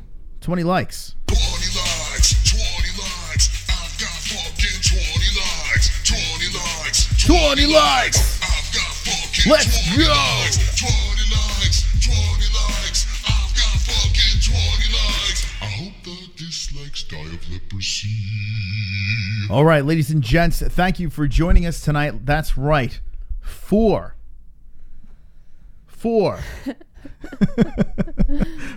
events this weekend. 2 on Friday, which will be a Fuqua Friday plus 2 fights, Bellator and the UFC. And then we have Wilder Fury, the boxing fight. Now, some may be like, it's fucking boxing, who cares? Something to pay attention to, and probably should be our next story over here, as we have a heavyweight monster bout going down Saturday night against the UFC Fight Night 143, I think it is, or 142, I'm not sure. Yeah. So a lot of stuff to join in with us. It should be a bumpy ride, but this will be on Friday, along with Bellator. This card over here. Some people are like, this card is something special, this Bellator event. But I mean, listen, there are known people on here. Christina Williams, the one who took out Heather Hardy. I don't know. I mean, it's all right. You got Caveman Rickles. It's kind of a can fest, so I don't think we're going to be paying too much attention to it, but we will be keeping an eyeball on it. And we have this over here, so it's going to be a fun weekend. Fun weekend. Jesse, what else do we have in the news? Well, speaking of Tyson Fury versus Deontay Wilder, according to The Guardian, Tyson Fury and Deontay Wilder clash in a feisty LA face-off before the world title fight. Fury and Wilder's press conference descended into chaos when the heavyweights faced off in Los Angeles on Wednesday. The pair, who will fight Saturday for the WBC heavyweight crown, became embroiled in a melee as they pushed one another before their teams ushered them from the stage. Fury removed his shirt as the fighters exchanged insults. Fury said, quote, "He's definitely rattled. He's nervous and he's on edge. I'm going to make him look like the clown he is. He looked very nervous. I didn't instigate that. He did. He was shouting, screaming, and everything. That was exciting, wasn't it? He knows he can't outbox me, so he was trying to get personal. He's trying to psych himself up for the fight, but I'm relaxed. I'm a born fighter." The former world champion reminded Wilder of his greatest victory as they came face-to-face at the final press conference before the title fight at the Staples Center. It is 3 years to the day since Fury produced a significant upset when he outboxed Vladimir Klitschko. Yeah. who had been undefeated for 11 years. That victory perhaps remains the finest an active heavyweight has achieved. And vowing to stop America's champion, Fury said, quote, "It's 3 years since I went to Dusseldorf and kicked Klitschko's arse all over the place." Isn't Dusseldorf, isn't that in like Harry Potter or some shit like that, where they have butterbeer and stuff? I don't know. Dusseldorf, it sounds like, I don't know. I don't know. I don't really watch Harry Potter. Hmm. Fury continued by saying, quote, "I'm going to punch Wilder's face in for him. I've heard a lot of people say Wilder by knockout on Fury or Fury on points, but I'm telling you now, Wilder's going to get knocked out." Wilder responded by dismissing Fury as having had his time. After beating Klitschko, the 30-year-old remained inactive for more than 2.5 years as he struggled with mental health problems and gained weight until reaching an estimated 27th, something that could yet undermine him on Saturday. This would be the perfect time for a Mike Tyson time machine, Jesse. I would like to fly in the time machine, bring my smartphone, and make Mike Tyson go autistically ranting like crazy. Yeah. As this fight is happening Saturday night, how many people in the chat saw this press conference? Now, my advice is this. If you did not see it, watch it. It's fun. It's a fun ride with a lot of pushing and shoving at the end and trash talking. But just fast forward. You don't have to watch like all the white people talk and that one Spanish guy. You don't have to. Just fast forward the bullshit. The Showtime announced. Just fast forward it. And as soon as you see Fury, the big weird bodied, and he has a really weird body for Fury. He's kind of like... Fury reminds me of Big Bird without the costume. He's a heavyweight. Right? Doesn't he look like his body? It looks like what Big Bird would look like without the costume. Right? He's the most undefined person I've ever seen in my life. It's bizarre. Right? Yeah. You know what I'm talking about? No, I don't. Hold on. Let me put him on. I guess a little bit. Hold on. Tyson Fury, who I will be rooting for, and not because it's white versus black. I have to go blow my nose. Please excuse me. Yes, please do that. But I like the shtick of Tyson Fury. I like his story. And let's see if I could get I don't know. Let's see. Here's a picture of him flexing. But he reminds me of Big Bird without the costume. It's going to be a good fight for sure. It really will be a good. Here's a picture of him. He's got an awkward body. Very big, lanky guy. But this fight, it just looks like fun, man. It really looks like fun. So at the press conference, you had... Fury go first, and he was on for a minute. I mean, he was going on for a while, just blabbing and blabbing and blabbing about what he was going to do, and it was interesting what he was saying in his attacks towards Wilder. Wilder got up and, like Fury said, was repeating himself, and I don't understand. It's like the Floyd Mayweather approach to trash talking. You can close it all the way because we got the air coming from here. But what is up? Why... There's a lot of copycatting in a lot of things. Yeah. And the one thing I did notice is Deontay Wilder, like Tyson Fury said, he seemed very uncomfortable with what he was doing, and it was kind of like scripted and staged, and it seemed like he was putting on a character and it wasn't being himself. Yeah. And it was very transparent at the press conference when Fury was being more himself, laid back, and having a little bit of fun. They face off. And they're in each other's face, and that's when Wilder got a little edgy. He got in his face and was just yelling shit.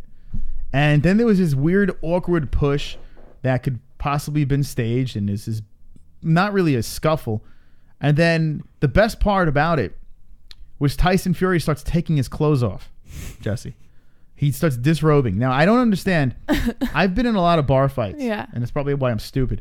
But I've been in situations where people would be in fights, and then I've even had a friend that's done this where he just takes his shirt off. I don't know why you take your shirt off in a fight. I understand if you're in hockey and you take off your helmet because you don't want to punch a helmet, or you don't want your opponent to punch a helmet. Maybe they all take their shirts off because they're concerned that they're going to get blood on their nice clothing, or maybe get it ripped or ruined in some way. You think that's what it is? I don't know. Express. Choo-choo, motherfuckers. Choo-choo, motherfuckers. Choo-choo, motherfuckers. Oh, it's Robin Black. I'm Robin Black, and here's my 1-minute breakdown of the Rampage motorboat. Big Black Mont's massive ape lips 1 inch away from the slut's flat tits. Bink. Cuck husband filmed does nothing, and Bink pimps her out by monetizing the video. CNN's finest. There you go. Another 1-minute breakdown by Robin Black. Thank you, Robin Black, for the generous donation. Wonderful. Thank you very much. Karen Bryant, Robin Black, they're all chiming in tonight. What a show. What a fucking show. I want to bring up, I saw a couple people say it in chat. Sean McKenzie and Vlad both said it. Maybe because you can't grab the shirt.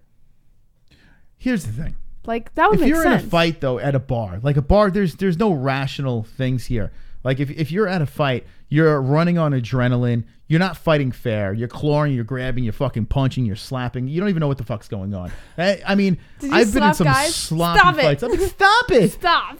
It's usually one punch, you both fall to the floor, and then you're rolling around on the ground. Yeah. That's usually, I mean, in my extent of bar fights, it's like you always throw the first punch. Like, people say wait for them to throw the first. No, you throw the first punch. If you wait for the other person to throw the first punch, you're just going to wind up on the floor rolling around. You get the first punch in. If you're pissing me off, I'm going to fucking hit you, right? No, I pissed you off quite a few times and you've never hit me. Well, I'm not going to hit you, but I'm saying if you're a guy, right, and it's to the point where it's like, all right, we're going to fight. Yeah. You got to throw the first punch. You have to. I know it's probably against the law to really do that, but it doesn't really matter, right? You throw the fucking first punch. I can agree. There's no rules for me. I don't wait. Taking the shirt off, like, you'll see guys like, what the fuck you gonna do? What are you gonna do? What are you gonna do? And then they just fucking start ripping their shirt off. It's like, why is your shirt off? Like, what did you just take your shirt off for? Yeah. I don't want to see your fucking nipples. Like, where are we gonna fight? What am I gonna see your nipples for? Let's just fucking fight. You know what's interesting though, and I think you were talking about it at one point, is sometimes you don't even have to hit. Like, if you just start acting like a fucking nutcase, people will. Yeah, I've done that. Yeah, people will just they won't even. Because I'm a big pussy. I'm a big pussy, so I've spoken myself out of fights by acting like a complete lunatic. Yeah. Yes. That does work. It's like if you see a bear and you're like, wooga wooga wooga wooga booga booga. Like, if you open your jacket and you go wooga booga wooga wooga booga. The bear's like, oh, I'm not fucking with this guy. The bear leaves. That's not true. So it's the truth. 90% of the time the bear will still attack. Fucking truth. All right. Anyway, so check it out. If you haven't seen it, this fight is this weekend. We'll be reacting to this along with the UFC fights. And shout out to our patrons. That's right, our patrons in our private Discord. I will be needing your help on Saturday. I will be needing your help again. So let's band together in our private Discord. And if you want to be part of it, link in the description, or you can go to the MMA-Holes.com and become a patron. To be in our Discord, it's $2 a fucking month, for God's sakes. It supports the show. You become part of our private community. And if you want to watch a fight, it's a little easier to be part of our Discord. All right. Thank you very much to the existing patrons. You guys are, and gals, are wonderful, wonderful. Jesse, what else do we have in the news? Okay. I shouldn't have taken a deep breath like that. It kind of tickled the back of my throat there. Random fact. All right. According to MMA Fighting, Liddell versus Ortiz 3 medical suspensions. Chuck Liddell suspended indefinitely after his KO loss. By the way, Tito's on fire here.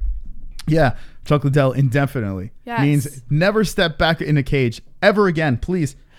Chuck Liddell may have competed for the final time. The Iceman was suspended indefinitely by the California State Athletic Commission in the aftermath of his trilogy against Tito Ortiz, according to the commission's finalized medical suspension report, which was released Wednesday to MMA Fighting. Liddell headlined a list of 9 fighters to receive lengthy medical suspensions. Competing for the first time since 2010, Liddell suffered a brutal first-round knockout loss at the hands of Ortiz in the last Saturday's Liddell versus Ortiz main event. The 48-year-old fighter has been knocked out in grisly fashion in each of his last 4 fights dating back to 2008. He will now be required to apply for his indefinite suspension to be lifted by the California State Athletic Commission officials if he hopes to fight again in North America. Liddell versus Ortiz 3 took place November 24th at the Forum in Inglewood, California. The night's main card aired live on pay-per-view and served as the debut mixed martial arts offering from Oscar de la Hoya's Golden Boy Promotions. Does anyone in the chat want to see Liddell ever step back in the cage? The real question is De La Hoya going to do another promotion? Is he going to promote the MMA one more time? 100%. You think so, huh? 100% he will. CBD. Jen from Bell Boulevard. Oh, my God. CBD.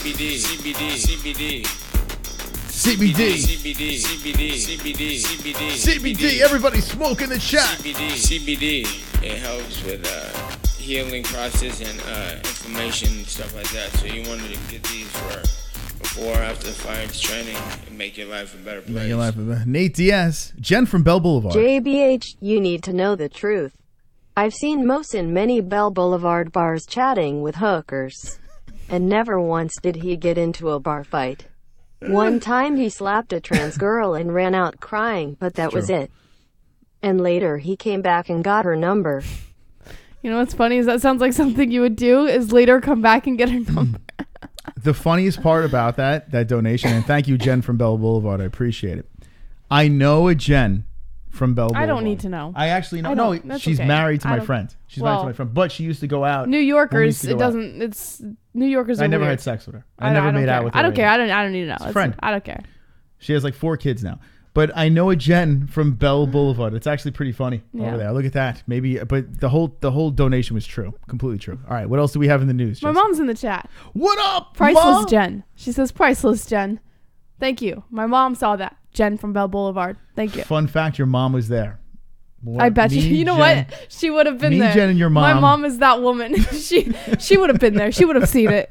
We were there. Bell Boulevard. There was a tranny. We had a lot of cocktails. Don't want to talk about the rest of the story. Yeah, I don't you need to know know what I'm talking about. All right. Anyway, let's go back to the news. All right. Jesse, what else we got here? Well, so Chuck Liddell was suspended indefinitely. Fuck Chuck Liddell. All right. According to MMA Fighting, Ben Askren is to make his UFC debut against Robbie Lawler at UFC 233 in Anaheim. Bum, bum, bum.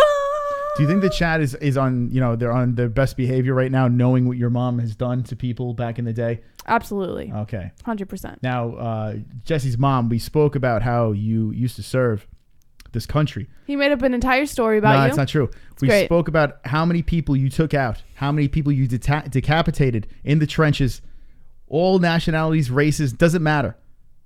Mama JBH took everyone out for our country. And I salute you.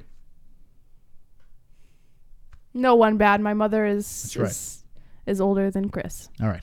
Nice try. Here we go. All right. Ben Askren will finally make the walk to the octagon when he takes on former UFC welterweight champ Robbie Lawler at UFC 233 in January. The UFC made the news official Wednesday, confirming the initial report from ESPN. UFC 233 will go down inside at the Honda Center on January 26 in Anaheim. Askren is 18-0 with 1 no contest, a member of the 2008 U.S. Olympics wrestling team, previously traded from 1 championship to the UFC for former UFC flyweight champ and pound-for-pound king Demetrius Johnson last month. Prior to this, the man known as Funky sat atop ONE's welterweight division as its longest reigning champion. Aside from this time in 1 championship, Askren also dominated Bellator's 170-pound division during his 3-year run as champ. During his reign, fans saw Askren successfully defend his title over future champions Douglas Lima and Andrei Korshkov. Lawler's 28-12 with 1 no contest and has not been seen inside the octagon since coming up short to former lightweight champ RDA last December. Prior to this, Ruthless smashed his way back into the win column against Donald Cerrone at UFC 214 in July 2017. He previously lost his 170-pound to Askren's teammate and current welterweight champ Tyron Woodley in UFC 201 in 2016. To date, Lawler has finished 20 of his 28 career wins by way of TKO. Am I the only one that would love to see Robbie Lawler just knock him out in the first round? It'd be great. Robbie comes back. Took a little bit of a break. Hasn't looked very good in his last couple of fights. Former champion invites Ben Askren into his cage and says, "Listen, motherfucker, this is my cage now." And Robbie Lawler just knocks his head clean off of his body. It'd be great. It'd be great. The legend of Ben Askren in his first fight gets knocked out in the first round. I don't think that's going to happen. This is why I want it to happen. I want it to blow up in the UFC's face once again. You get rid of Mighty Mouse. Why do you want the UFC to blow up so much? Fuck the UFC. I want everything they do.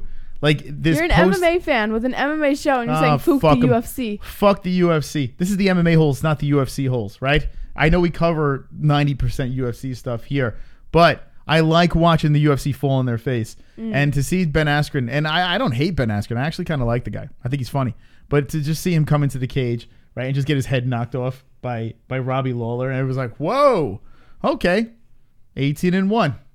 I think it'd be great. Do you want now? Ben Askren is not for everybody, right? Ben Askren is a wrestler. His striking is but it's all about him getting you on the ground and crushing you. Yeah. Right?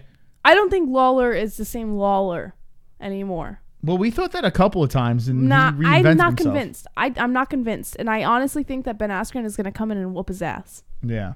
I see that happening. All right, what do you say? I mean, listen, it's very simple that you see that Ben Askren's going to win this fight. It's like Adesanya as well, right? These seem like layup picks. It just would be hilarious to see Adesanya get knocked out by Anderson Silva, an aging, old, not steroided Anderson Silva, and then Robbie Lawler coming back and knocking Ben Askren the fuck out and wiping away his unblemished record. Can't a boy dream? It's very fulfilling to see your mom in a chat room. I never thought that I would have the day where I'm like, I just love seeing my mom there. You like watching the chat filling your mom?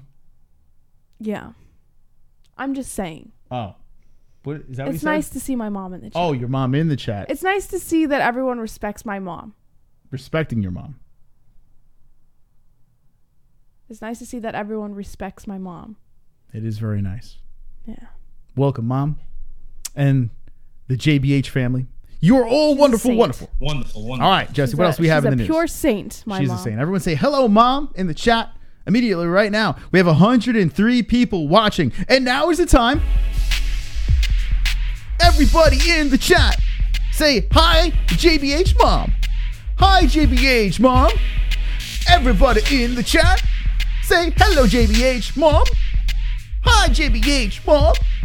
Hello, JBH Mom. Hi, Mom. Everyone say hi, Mom. What are they saying, Jesse? Hi, Mom. Hello, Mom. Hello, Mom. Respect to the woman who raised the wonderful, wonderful JBH. Jesse's mom is here to see her kid. I respect that she's smoking hot. Hello, Moms. I don't respect JBH's mom, devil's advocate. Oh, hold on. Monica's in the chat. Monica's in the chat. Everybody say hello to Monica. She said hi, JBH's mom. Okay, now we have JBH's sister in the chat. Everybody in the chat. Say hello to JBH sister in the chat. Everybody. Super chat. Mega Cocktron. Hi, JBH Mom. I got a giant metal robot jock for you. Mom, Mega Cocktron has a giant metal robot jock for you. What a show. Be ready. Be ready, Mom. The show is so good. Yeah. All right, we have more news. Yeah. Anyone else you want to say hi to before we go to the... No, I just, sorry. I didn't mean to derail. It's fine. I like this. I like having a little fun. If you're listening on Podbean and iTunes, right now the chat room on YouTube Live is going ballistic over the JBH family right now saying hello. So now you know what's going on. What else do we have in the news? All right. According to BJPen.com, Renato Moicano is to serve as the alternate for Max Holloway versus Brian Ortega fight. I like. You like? Didn't he lose to Ortega? I thought he lost to Ortega. Real rematch action. Okay, tell me the story. All right. If UFC featherweight champ Max Holloway or undefeated challenger Brian Ortega isn't able to make it to the cage for their anticipated UFC 231 main event title fight, Renato Moicano will be called up to step in and replace the absent fighter.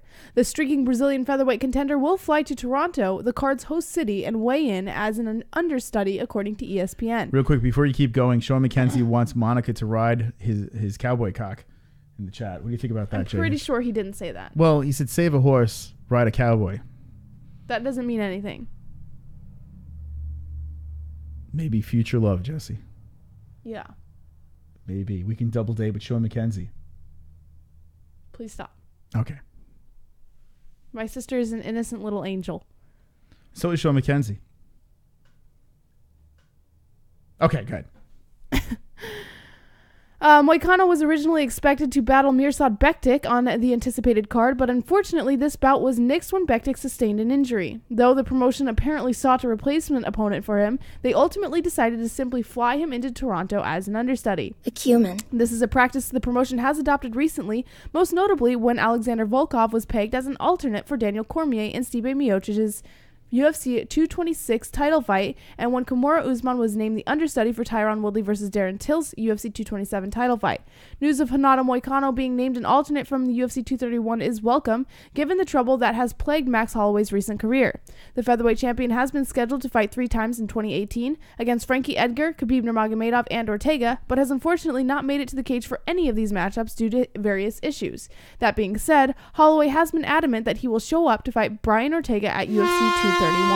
Drunk Savage. You can't stop this Siberian Express. Choo choo. Choo choo, motherfuckers. Choo choo, motherfuckers. Choo choo, motherfuckers. Let's see what Drunk has to say.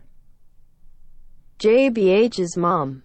How do you feel about JBH dating a midget twice her age and having sex out of wedlock? Tell us the truth. She loves him. What are you talking about, Drunk Savage? She freaking loves... My whole family loves this guy. It's not Drunk Savage. How dare you? It's a fake Drunk Savage. It's real. But... My whole family loves this specimen of a man. How could you not love me? Look at me. I mean...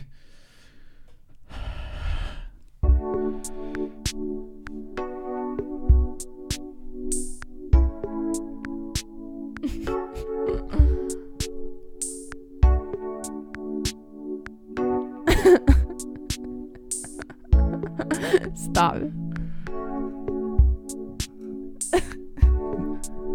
Wonderful. All right, good. All right. UFC 231 goes down on December 8th inside Toronto's Scotiabank Arena. The card will be co-headlined by a women's flyweight title fight between Valentina Shevchenko and Joanna Jędrzejczyk. Other highlights of the bill include a strawweight fight between Claudia Gadelha and Nina Ansaroff, and a light heavyweight bout between Jimmy Manuwa and Thiago Santos. The Mega Cocktron. Hill family. Bow to my 17 inches of rock-hard steel. All right. More importantly, my mom responds to Real, saying he's a cute, cuddly, hairy teddy bear that'll eat your heart out. That's true.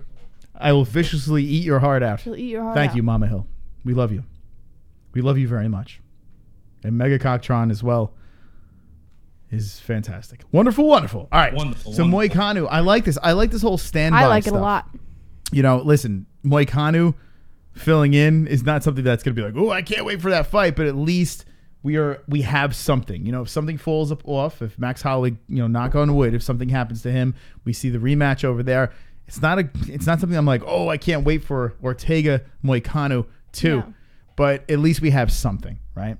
So I'm cool with that. All right, what else do we have in the news? I want to try to... One more All right, story. Here we go. And then we'll open up the phone lines and we can do your best pickup lines to JBH's family. So get ready to call in or talk about whatever else you'd like. Yeah, whatever. There's a lot of news tonight. We have a lot to talk about. So much. According to BJPenn.com, Jon Jones says he would have left the UFC if USADA issued a 4-year ban. In the end, the United Bands? Like a wristband? Or a rock Sorry, band? I'm sorry. Did I say that wrong? Ban. Sorry, a 4-year ban. Did I say ban? I thought it was like... That was very good. Thanks. Yeah, that was very good. I've been practicing. All right. In the end, the United States Anti-Doping Agency handed Jon Jones a 15-month suspension for a failed drug test that caused his July 2017 win over Daniel Cormier to be overturned. That being said, the agency was apparently contemplating a much more severe punishment, a 4-year ban. Now, John was in his 20s, right? When he was talking about on Ariel Helwani, the dick pills, right? Yeah. And he was in his 20s when he's like, yeah, everyone just, tries dick pills. I was young and just having fun. It never occurred to me in my 20s to be like, I'm going to try out some dick pills and let's have some fun. Mm-hmm. Why in your 20s? Now, if you get older, I mean, I don't have this problem, thank God. I kind of wish I had the problem because I have the reverse. I wish, but unfortunately I don't. I've built-in dick pills. So now Jon Jones says, I was partying. I was like, yeah, everyone tries the dick pill. Well, who in their 20s? None of my friends that I know of, I'm like, well, let's dabble into some dick pills. I don't understand. What is the reason for a youngster to be like, yeah, let's play around with some dick pills? I mean, what are you going to get out of it? You're young. You're functional. What the fuck do you need dick pills for? Makes no sense. Yeah. I don't know. He brought it back up, and I can't stop thinking about it. Do you think the chat? I think the chat, 90% of our chat is on dick pills right now, just for the show. Jesse? They're on dick pills for the show. Fap. Monica Hill says, okay, just drop by to say hi. Love you, Jesse and Chris. Do you think Monica ever tried dick pills? Absolutely. Yeah, I think 100%. So too. All right. What about this story over here? All right. Speaking to ESPN earlier this week, Jon Jones admitted that had USADA issued his 4-year suspension, he would have asked to be released from his UFC contract so that he could fight overseas outside the jurisdiction of the anti-doping agency. Oh, wait, hold on, Jesse. He says because he was limp from the cocaine. Kevin from Chicago. That's actually a great point. That makes sense. He's doing these drugs. It fucks up his sex drive. So to count up, no, it's not even a joke. Yeah, right. No, I'm serious. How Hold much on a cocaine second. did he really do? This is what I'm going to say. I've had whiskey dick. Explain to me this. Oh, whiskey dick. Now, when I was younger, right? Actually, it's weird. When I got older, it's actually not as bad. I guess I could hold my alcohol better. But whiskey dick basically is when you get fucking so drunk that you can't perform because you're just fucking out of it. And you got a little limp noodle there. Yeah, it happens. You're kidding. Yeah. It's happened to me when I was a kid. Yeah, I've been in situations where I was so fucking boxed. Yeah. I'm looking for some robots I can stick my wrench in. Wait a minute. Has this ever happened while you were in the process of trying to perform? Yeah, I was in a situation. Yeah, I was in a situation one time. I don't want to name places or anything, but I came back from a place. I was boxed. The girl was ready to party, and I was like, "Yeah." Did she know you? Be great. Sort of. And it was party time. And I was so drunk that I was just like, let's go to bed. I was done. Did you say let's go to bed? Well, I couldn't even fucking talk. I couldn't even function. Yeah. Yeah, I couldn't even get anything going. Yeah. I was a big drinker when I was younger. Yeah. So maybe that's why Jon Jones, Kevin from go to Chicago, bed. great point. How many, now be honest. Yeah, TygerLyfe would have helped back then. Damn it, Vange. Let me know in the chat, have you ever got whiskey dick when you drink too much? And this is years ago, man. But I was a dumb drinker back in the day. Oh, there he is. Choo-choo, motherfuckers. Choo-choo, John. motherfuckers. Choo-choo, motherfuckers. Jones. Most you have a small dick. You don't need a lot of blood for a fully erection with your 4 hard Irish inches. When you're Jon 3. Jones with 11 black inches, you need more blood to be fully hard. Plus, the coke doesn't help. Viagra for life. There you go, Jon Jones. Well, Jon Jones would know about this. He's has experience in it, and Real would know as well, right? Real would definitely know about this subject since he's 26. Yeah. All right. So maybe that is why. The cocaine probably was. I'm like fascinated by this. I think I'm more fascinated by the fact that you got whiskey dick. But you can see it, and I drank a lot of beer. Like, now I coast, I get buzzed, I'm good. Yeah. I don't get blackout drunk. When I was younger, I haven't really seen you get. Yeah, I used to fucking pound like bad. You know what? The last time I saw you get drunk, dopey shit, like Jon Jones driving shit. The last time I saw you get blasted was Nunez Shevchenko. Yeah, but that was still controlled. Like, you haven't seen I don't know Chris. about that. That was pretty. I was able to control the show, though. I was pretty fucked up, but I was able to control. There was an error that I'll never revisit where I was just sloppy disaster mess, Chris. Yeah. The complete shit show. But anyway, you'll never see that again. Maybe next weekend. All right. So let's go to the story here, Jon Jones. Okay. He said, quote, "I was facing a 4-year suspension and that was devastating. I had to reevaluate a lot of things, such as what I think of the sport or fighting overseas, who I am outside of the sport. It was a major learning experience for me to go through something like that, what I just got out of. I would have moved on. I would have probably talked to the UFC about getting out of my contract and fighting overseas. I feel like a lot of organizations would be happy to have me. I think they would have paid me pretty well. Definitely not the money I get paid in the UFC, but I felt like where I would move, I would be on top of top priorities and treated well.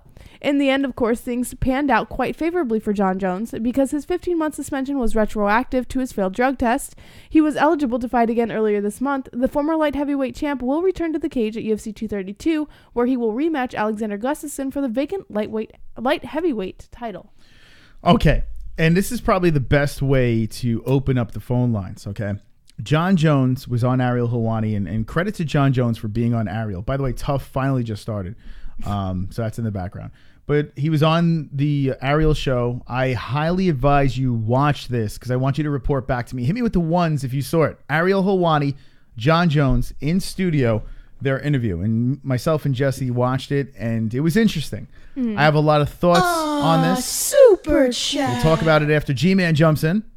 Whiskey dick is fun when you're having your nuts bashed. Yeah, because you don't feel a damn thing, right? Your nuts are, well, you do feel it. You still feel it. Okay. I want to find a way, because we know people that are actually good friends with Jon Jones. In fact, a guy I like a lot. I really do like this guy a lot. He was on the show multiple times. Devin Clark. Real good dude. Real good guy. He's in all of Jon Jones's pictures. Well, not all of his pictures, but he's in a lot of his pictures. And there he is on the right. Good friend of Jon Jones. Speaks very highly of him. When Jon was in trouble, we had Devin on the show. Devin's on the right over here. We had him on the show, and he spoke about the situation. He, of course, he didn't bash Jon Jones, but he went on saying how good of a person he is, right? And he's not the person you think he is. Now, Jon does the Joe Rogan show after that debacle the first time around, and he didn't really come out good after that. He does the Ariel show, and he said that he still drinks and still smokes pot, and he still parties. He's not clean. And he's always going to be like this, right? And everyone knows, and he's open about it. So credit to him for being open about that. But the thing, there was a couple of things that rubbed me the wrong way. Like, he was talking about the woman that he hit, and it does come up, and he talks about her, but he's like, well, she's well off. She's almost a millionaire, and her kid is healthy and this and that. It's like, wow. And then he's like, well, I didn't know it was a woman or she was pregnant. You know what? The way I don't think he meant for it to come across that way. I honestly don't. It's a terrible way of putting his words together. He does, and I'm not in favor of the way that he put his words together. I'm not even a fan of Jon Jones, and I'm over here defending him. I was listening to it, and I don't think that that's what he had intended to mean when he said it. I think what he was saying was it bothered him that it happened. He regrets that it happened. So say that. He said that. Not really. He did, and I think what he meant was like, yes, it wasn't right, but everybody has to sort of continue living their lives. The baby was healthy. She's well off. He's glad that they're happy, but he can't let it hang over his head. And what he said was, everyone who's watching, everyone who's a fan, he guarantees has something that they've done or said that they regret that they've never told anybody about. And that's why he doesn't hold it over his head so much. Is because everybody has demons. Everybody has skeletons in their closet. Okay. You are explaining it in a way that it sounds better, but that's not how he said it. No, it's not how he said it. Yeah, I think and that's what I'm talking about. This man puts his words together like more of an asshole. Like, I think he's probably... Hold on, real with a donation. I'll Skype in shirtless to prove I'm real. No, thank you. He knows we're not going to take him up in that offer, so thank you for the donation. No one wants to see you shirtless. We want to see Fury shirtless, like we did at the press conference. I bet Jon Jones is a great buddy. And he even said that. He's good to his friends and this and that. I bet he's very generous. He's a party animal. He's probably a blast to hang out with. He's probably a real fun guy. He's probably a good guy, right? And I'm not trying to criticize the man for being a partier, because I used to party hard. And if I was Jon Jones and the greatest of all time, yeah, I'd be doing really stupid shit too. Maybe I get into even worse trouble than him, right? So I'm not trying to light him on fire or persecute him. What I'm trying to say is, you've had a million chances to kind of be like, okay, let's do this right this time. Let's get it right, And I feel like he keeps on taking steps back by the way he's putting together his words. He just don't give a fuck, right? And that's fair. He doesn't have to. But he is a big figure here. He's a person that people will look up to. He's a person that is trying to leave a legacy. But it's just the way he puts his words together. He just doesn't make himself very likable. And I don't think he gives a fuck if people like him. And that's fine. But to say that you're still drinking and you're still doing your marijuana and you're not clean and and who knows what happens, who knows what happens. He basically said that. Who knows what happens down the road. Yeah, that's what I was going to point out. It was not that he said I'm still drinking or I'm still smoking, because a lot of people would probably still be drinking or smoking even after bad situations. I think what bothered me was that he said that he was a wild guy and that you can't determine what's going to happen in the future. Like, he's still wild. Almost like, yeah, I regret what I did, but I can't say it's not going to happen again. Yeah, he's still... Like, that bothered me. He's still wild. So it's going to happen again. It will. He can't say that he has refocused himself when he really hasn't, because he still thinks that there's a chance it's going to happen again. If you think there's a chance that you're going to repeat mistakes, you have not fully focused yourself like you think you have. You haven't. You know? Let's listen to this clip over here. This is on Ariel's show. This is just something on Instagram that he popped up. I didn't even listen to this. I've listened to his whole interview, but I'm not sure what this is. Let's just play this and see what he says. This may sound terrible, but a part of me really don't care if people believe me or not. No, I respect it. I respect it. Yeah. I think what people don't realize is that even though I've had a very controversial career over the last several years, I've really tried my ass off to do things right. I'm aware that my kids are getting older, and their friends are having cell phones now, and my actions, they will be able to read about one day. Look at his face. This guy, he don't give a fuck.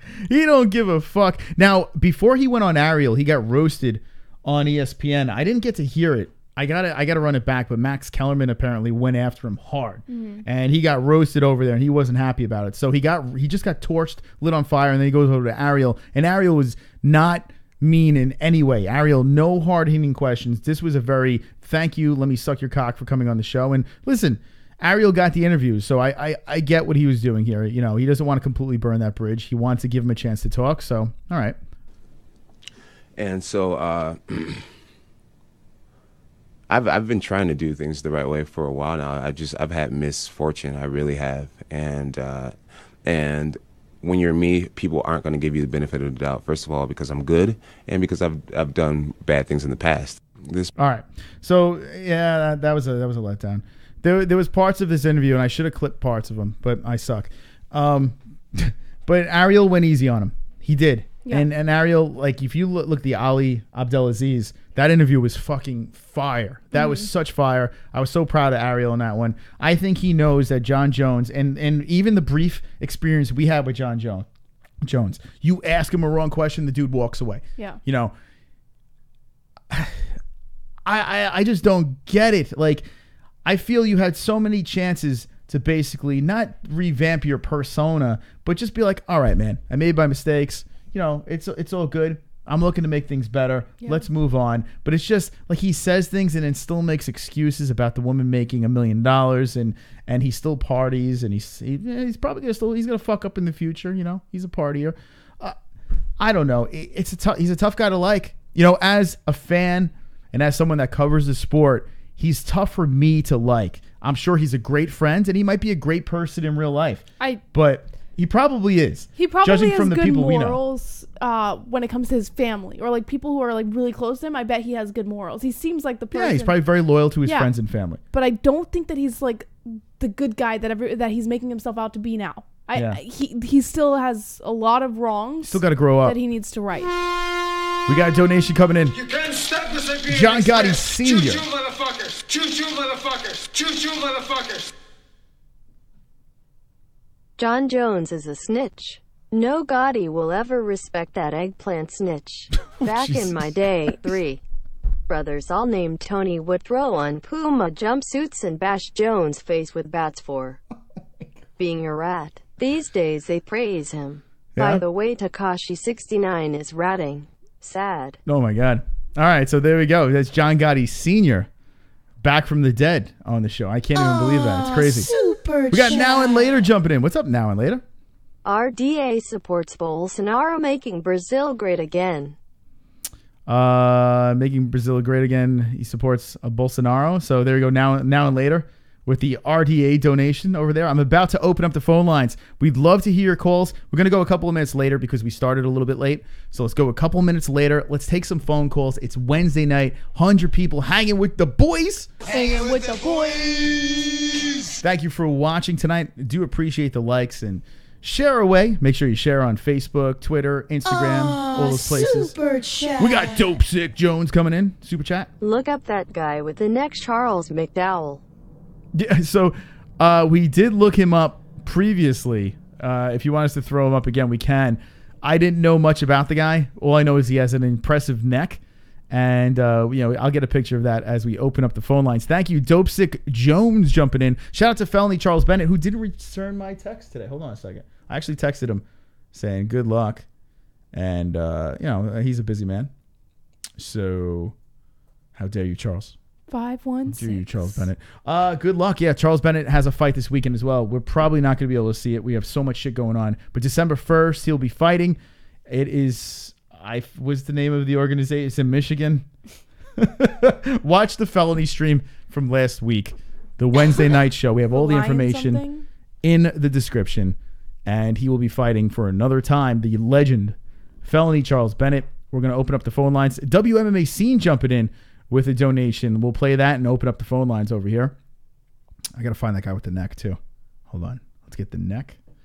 Neck man. So I'm going to put neck man. There he is. All you got to do is just put neck man. Super chat. Super chat, WMA Scene. UFC booked Calvillo for January. Cavillo. Building her up again. Nice. Setting her up for another hard fall. It's the same with all of their favorites. They turn him around real quick. So Cynthia Cavillo is coming back in January. Is that the Brooklyn card they're throwing her on? Cynthia, who is she fighting? Who is Cynthia? Could you look that up? Who Cynthia's fighting? I'm curious. Yes. All right, so here he is, the neck man that everyone is speaking of. Not sure he's like some sort of jerk off. He's a very impressive neck, though.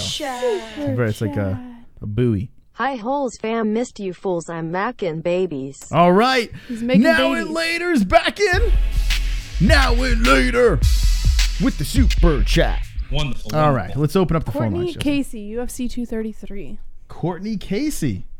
Interesting. Okay. So Cynthia Cavillo back in the picture. Do you think they're gonna burn her out? Oh, yeah. Psh. Yeah. Good. After Rest a in big peace, win? Cynthia Cavillo. Really? All right, here we go. 516-522-0267 is the number. 516. 522-0267. Call us immediately. We'd like to talk about Jon Jones. We can talk about a lot of things. The Spider Anderson versus Israel Adesanya and a whole bunch of other shite. You're live with the MMA-Holes. What's your name and what is on your mind?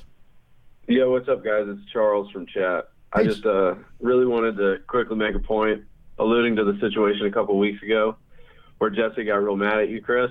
Yes. I just want you guys to know no matter how bad it gets, your relationship will never be as bad as my parents' broken marriage. Wait, hold on a second. So tell us some more about what happened with your parents. My dad cheated on my mom cheated on my dad. Now I have 2 Christmases. Well, that sounds pretty Well, good. it worked out for you, it sounds. Right. Also, before you hang up on me, Jon Jones is the GOAT. Just got to say it every time. All right. Thank you for the call. All right. Appreciate it. There he is. Look at that. I'm glad things Chris, worked out. No matter how bad it gets between you and I, 2 Christmases. we'll never give our non-existent child 2 Christmases. It sounds like a good time. You can't stop the Siberian Express. Choo-choo, motherfuckers. Choo-choo, motherfuckers. Choo-choo, motherfuckers. Cody Nochin. Hi, I'm Cody No Chin. It's well known that I married a promiscuous club slut that worked as half a hooker in a famous Vegas club. I figured since I have no chin, I might as well have a hot wife, even if that means paying for life. You know what? I think, thank you. Cody No Love, or No Chin, has just donated. Thank you so much for that. That was fantastic. It was wonderful. I think she was a I have no idea. a shot girl or something. She looks like a shot girl. She definitely, I think he's you right can't about judge that. a book by its cover. I'm pretty sure Cody was fucking partying at one of the after parties like, oh yes, hanging with the boys. Will you marry me? You are live with the MMA-Holes. What's your name and what is on your mind? What's up, Mystic Moss? It's the Hertzman. Oh my God! How about what's up, Mystic Moss and JBH, man? All right. What's this all about? What's up, JBH? I'm sorry. Oh man, you just stabbed me right in the heart. Right in the heart. I'm sorry. It's okay. Jason, what's going on, man? We haven't heard from you in a while. What's going on? I actually got to go for surgery tomorrow morning for my shoulder and my nose. Now, we spoke about this briefly, and I saw pictures. What the hell happened here? You tore something in your shoulder. You broke your nose. This is the life of a fighter.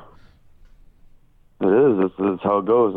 I tore my bicep where it meets into my shoulder, and the labrum, I think is what it's called, the muscle that's on the top of your shoulder.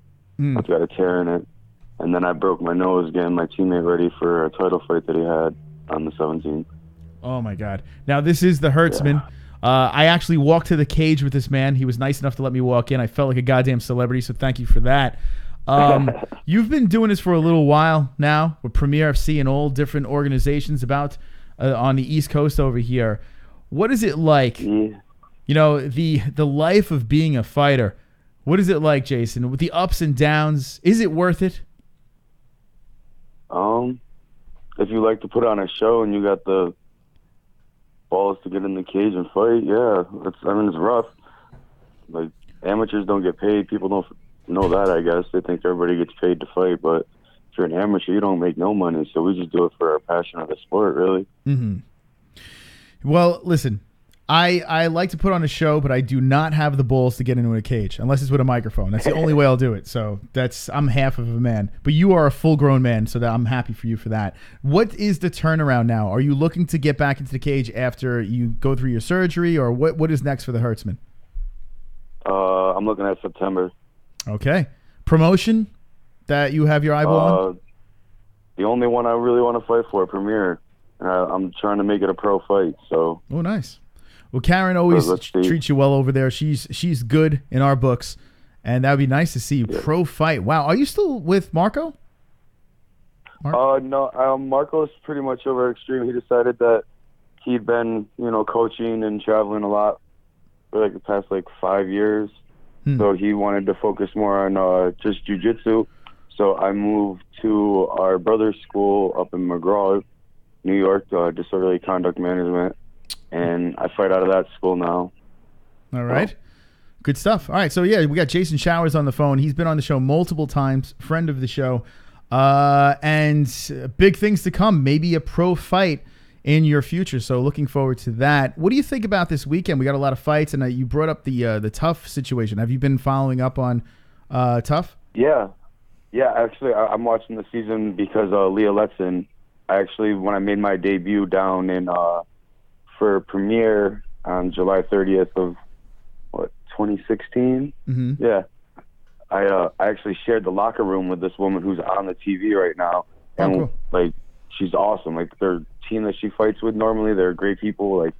So I just wanted to make sure everybody watches the show and watch this woman. She's my pick to win the whole series, and if not, be the next women's champion. There you go. She's a beast. Good stuff. She got a head kick knockout on Invicta, and she's badass. We'll keep an eye on this girl over here. By the way, I just thought of something. My mind's all over the place. We were speaking of Marcos before. Now, I know that Marcos trained Jon Jones back in the day, way back in the day. Has he ever done coke with Jon Jones? What's the story? Oh, I don't know that. Wait, hold on a second. We got a donation. Hey, Showers. Wrestle high school? Shower with boys. Oh, that's a good question. Real wants to know if you've ever showered with boys. Oh, I mean, I wasn't the dirty kid that went home stinking like the mat. So, yeah, I've showered in the school. There you go.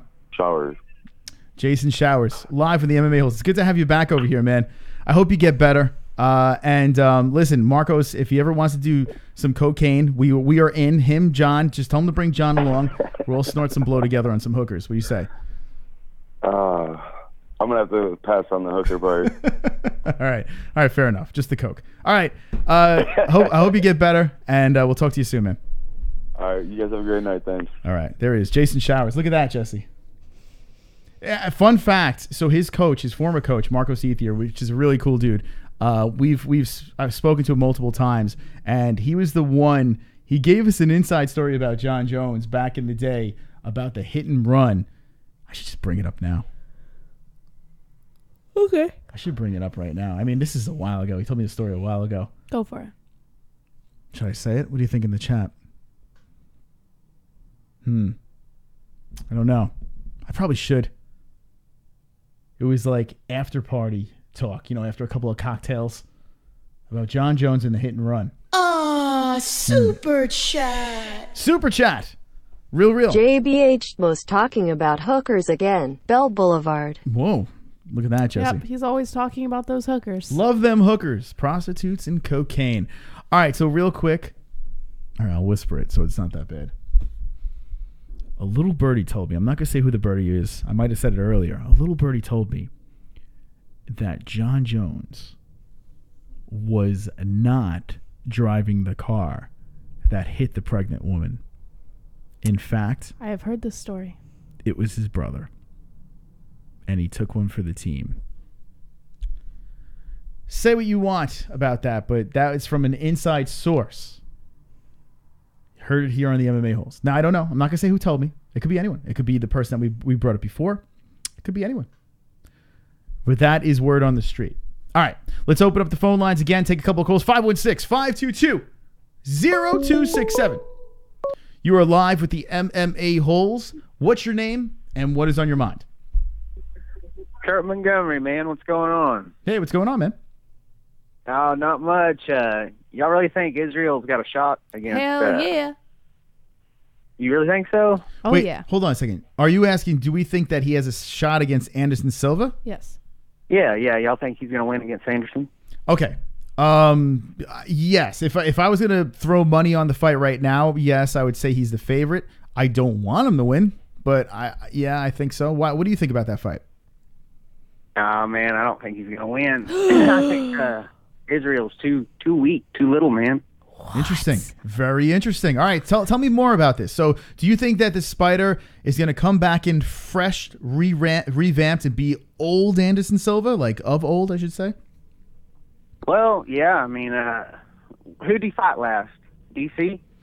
Anderson Silva fought DC last? That is true. And what was that? On a day's rest, Anderson Silva steps in and is like, fuck it, I'll fight this guy. So, yeah, I think that was his last fight, right? UFC 2, what was that? That was in New York? So, the 205 champ beat Anderson. I don't know. 20 pounds got a hell of a difference. No, I'm sorry. It was Derek Brunson. Was UFC 208 was his last fight. But he did win. He did win that fight. So, go ahead. You were saying... 185? What's that? That was at 185 against Brunson? That was, UFC 208. Yeah, he fought Derek Brunson back at middleweight. Yeah. Okay. Yeah, man. I think at middleweight, Anderson's probably still got it. All right. So, Anderson for the win. All right. Thank you for the call. So, all right. Yes, sir. Y'all have a good evening. You too, man. Anderson Silva. Yeah, so who did he fight here? Let's go through it. He had Derek Brunson was his last fight. He lost to Cormier, but that was on like a one-day notice weird thing, and he had some sort of weird surgery. I don't know what the fuck that was about. I forgot about Cormier. He lost to Bisping. Which... He lost to Chris Weidman 2 times in a row. And then we go to the Chris Weidman thing. Now, the Chris Weidman thing was an interesting combination of fights. And where's Diaz? Oh, that fight was a no contest. It was a no contest. That was a fucking shit show. Yeah. So, all right. So we can't count that, but that was a disaster. Chris Weidman was when he got dethroned, and then the second one, his leg snapped after that the kick check. Right? A really bizarre finish, which was the turning point for Anderson Silva. Yeah. Right? Came back, and if you look at his fights, it's not the worst thing in the world. The Daniel Cormier thing, I mean, you could pretty much erase that. Derek Brunson, was it a dominating win? No. In fact, it was a horrific fight. But now you can go with this, the MMA math thing. You can go with Anderson Silva versus Derek Brunson, Israel Adesanya versus Derek Brunson, and look at the difference between the two. I'm not going to completely go by that, but... right now, Adesanya, I am here, and Silva's here. Agreed. I hope it flips. We'll see. We'll take 2 more calls. 2 more calls? You want to take more? Or you want to just stop the show? I'm frisky, motherfucker. I don't know why. I'm a frisky motherfucker. I like doing this shite. 2 more calls. Or 1 more call. Should we just take 1 more call? I got work to do. What do you got to do? I got work to do, too. We both got fucking work to do. Yeah. Gotta wait for... yeah, a lot of shit. Here is 2 calls coming in. Hold on, let's take this one over here. You are live with the MMA-Holes. What is your name, and what is on your mind? Man, people take this show for granted, because I was watching ESPN earlier, and it is trash. They're still talking about Colin Kaepernick. What? They're still talking about him on ESPN every day. Can you believe that? Disgrazia. They're saying they're bringing up domestic violence. Like some dude, Reuben Foster, he got caught. They signed to another team but he got accused of domestic violence charges. And now they're bringing up Colin Kaepernick, which has nothing to do with it, but they're just trying to get ratings any way possible. They know Colin Kaepernick will bring in the drama, and it's just trash. So I just want to give a shout out to you guys for not being trash. Thank you, Kevin from Chicago. Thank you. There we go. Look at that. What a call. What a call. Smart man, not trash. Like, we're not clickbaiting. We have Anderson versus Adesanya. That's not clickbaity in any way if you think about it, right? Maybe 7 years ago it would have been. Or 6 or 5 years ago maybe. 516-522-0267 when Adesanya was 12. Give us a call. Last call of the night. Get in, and we're going to get out of here. TGIW to everyone that joined us tonight. Fantastic show as usual, Jesse. Just rolling along, having a great time. You're like the person at work that's just like sitting by the fucking like the clock, waiting for like the last second to go so you can check out, clock out, and get the hell out of here. No, I do enjoy this, but I've got a million things on my mind right now. Yeah? It's just me. So, no, I'm enjoying this. All right, take this call. 503, you are live with the MMA-Holes. What is on your mind? It's the knitter. It's the knitter. Jesse. Hi, Chris. Hi, NH. How are you tonight? I'm good. Are you watching The Ultimate Fighter? Yeah, they haven't got to the fight yet, though. NH, you are the last call of the night. Well, that's good. As always, you're closing off the show for us. What's on your mind, Ann? Yeah, it's just been a while since I talked to you guys. I was on vacation and stuff, so had a good Thanksgiving. Vacation? Where did you go on vacation? Anywhere good? Just in Oregon. Yeah, Oregon. Oregon vacation. Family. It's got to be freezing over there now. How's the weather? What are we talking about now? No, it's up to 50 today and raining. Oh, so it's not too bad. Not too bad at all. All right, so Ann H. live with the MMA-Holes. 7% strong. A lot of stuff we spoke about tonight. What do you think about Adesanya and Anderson Silva? Do you think this is a layup for Adesanya, or do you think we might see vintage Spider? No, I don't think we'll see vintage Spider. Sorry. No. All right. What do you think about the fights this weekend? What are you more excited about? Now, there's 4 events. I guess we should throw Bellator away. Let's be honest. That's the trash of the weekend.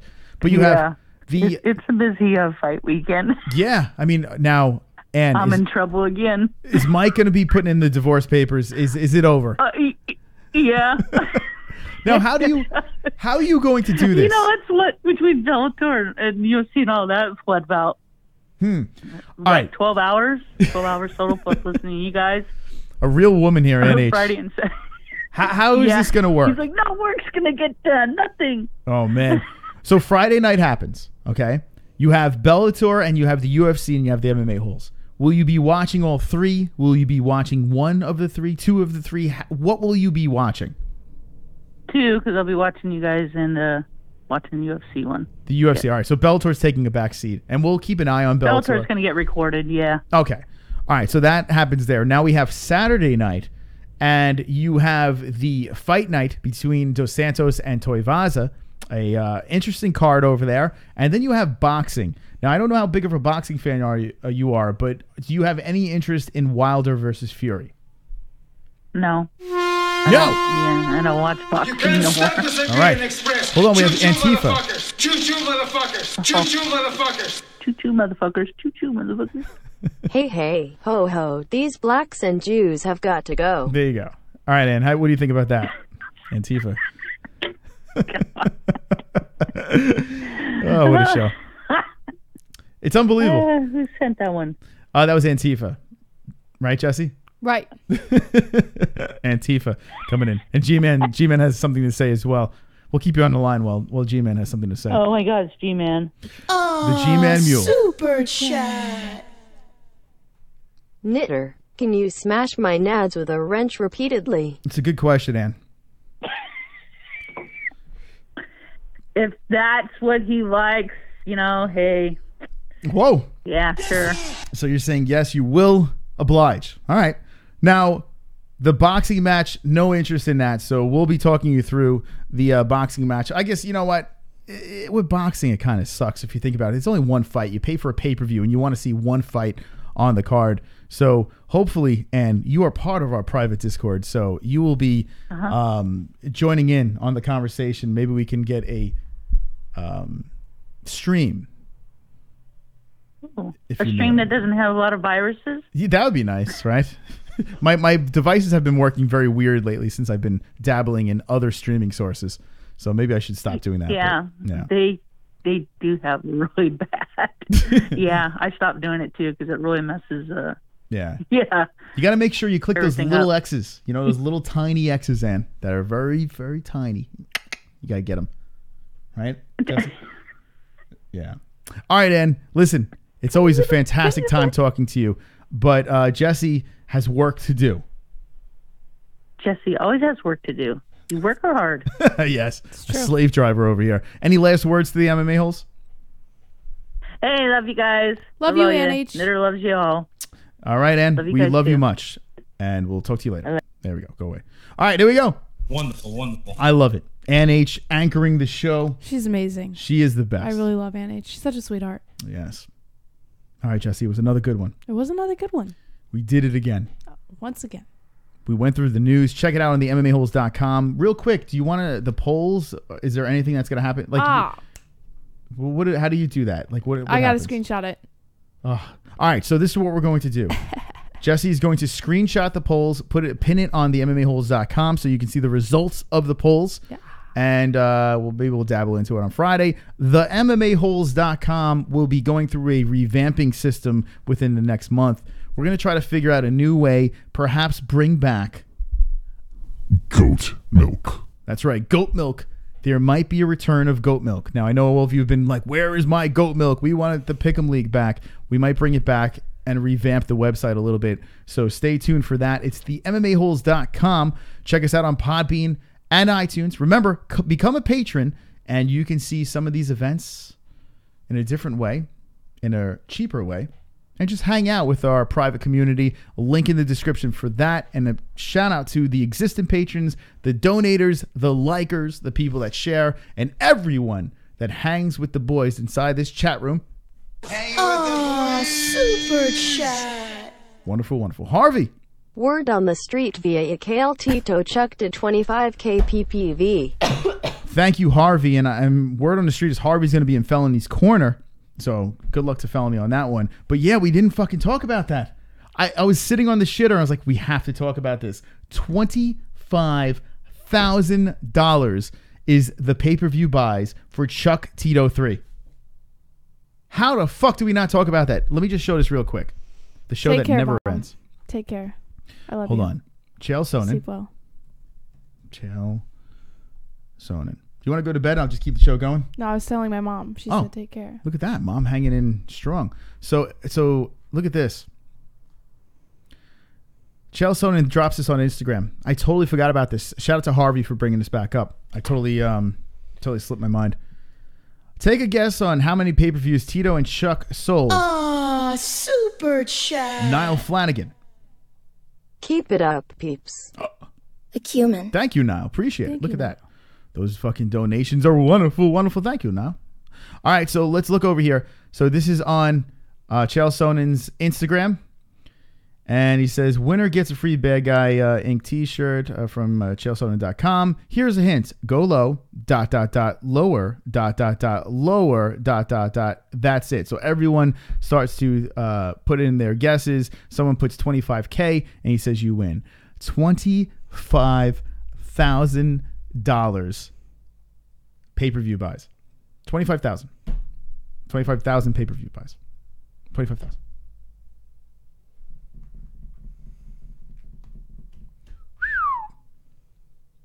Damn, son. That is a fail. An epic fail. 25K. Mm-hmm. Do you still think that Golden Boy will do another MMA promotion? Yes. Whoa!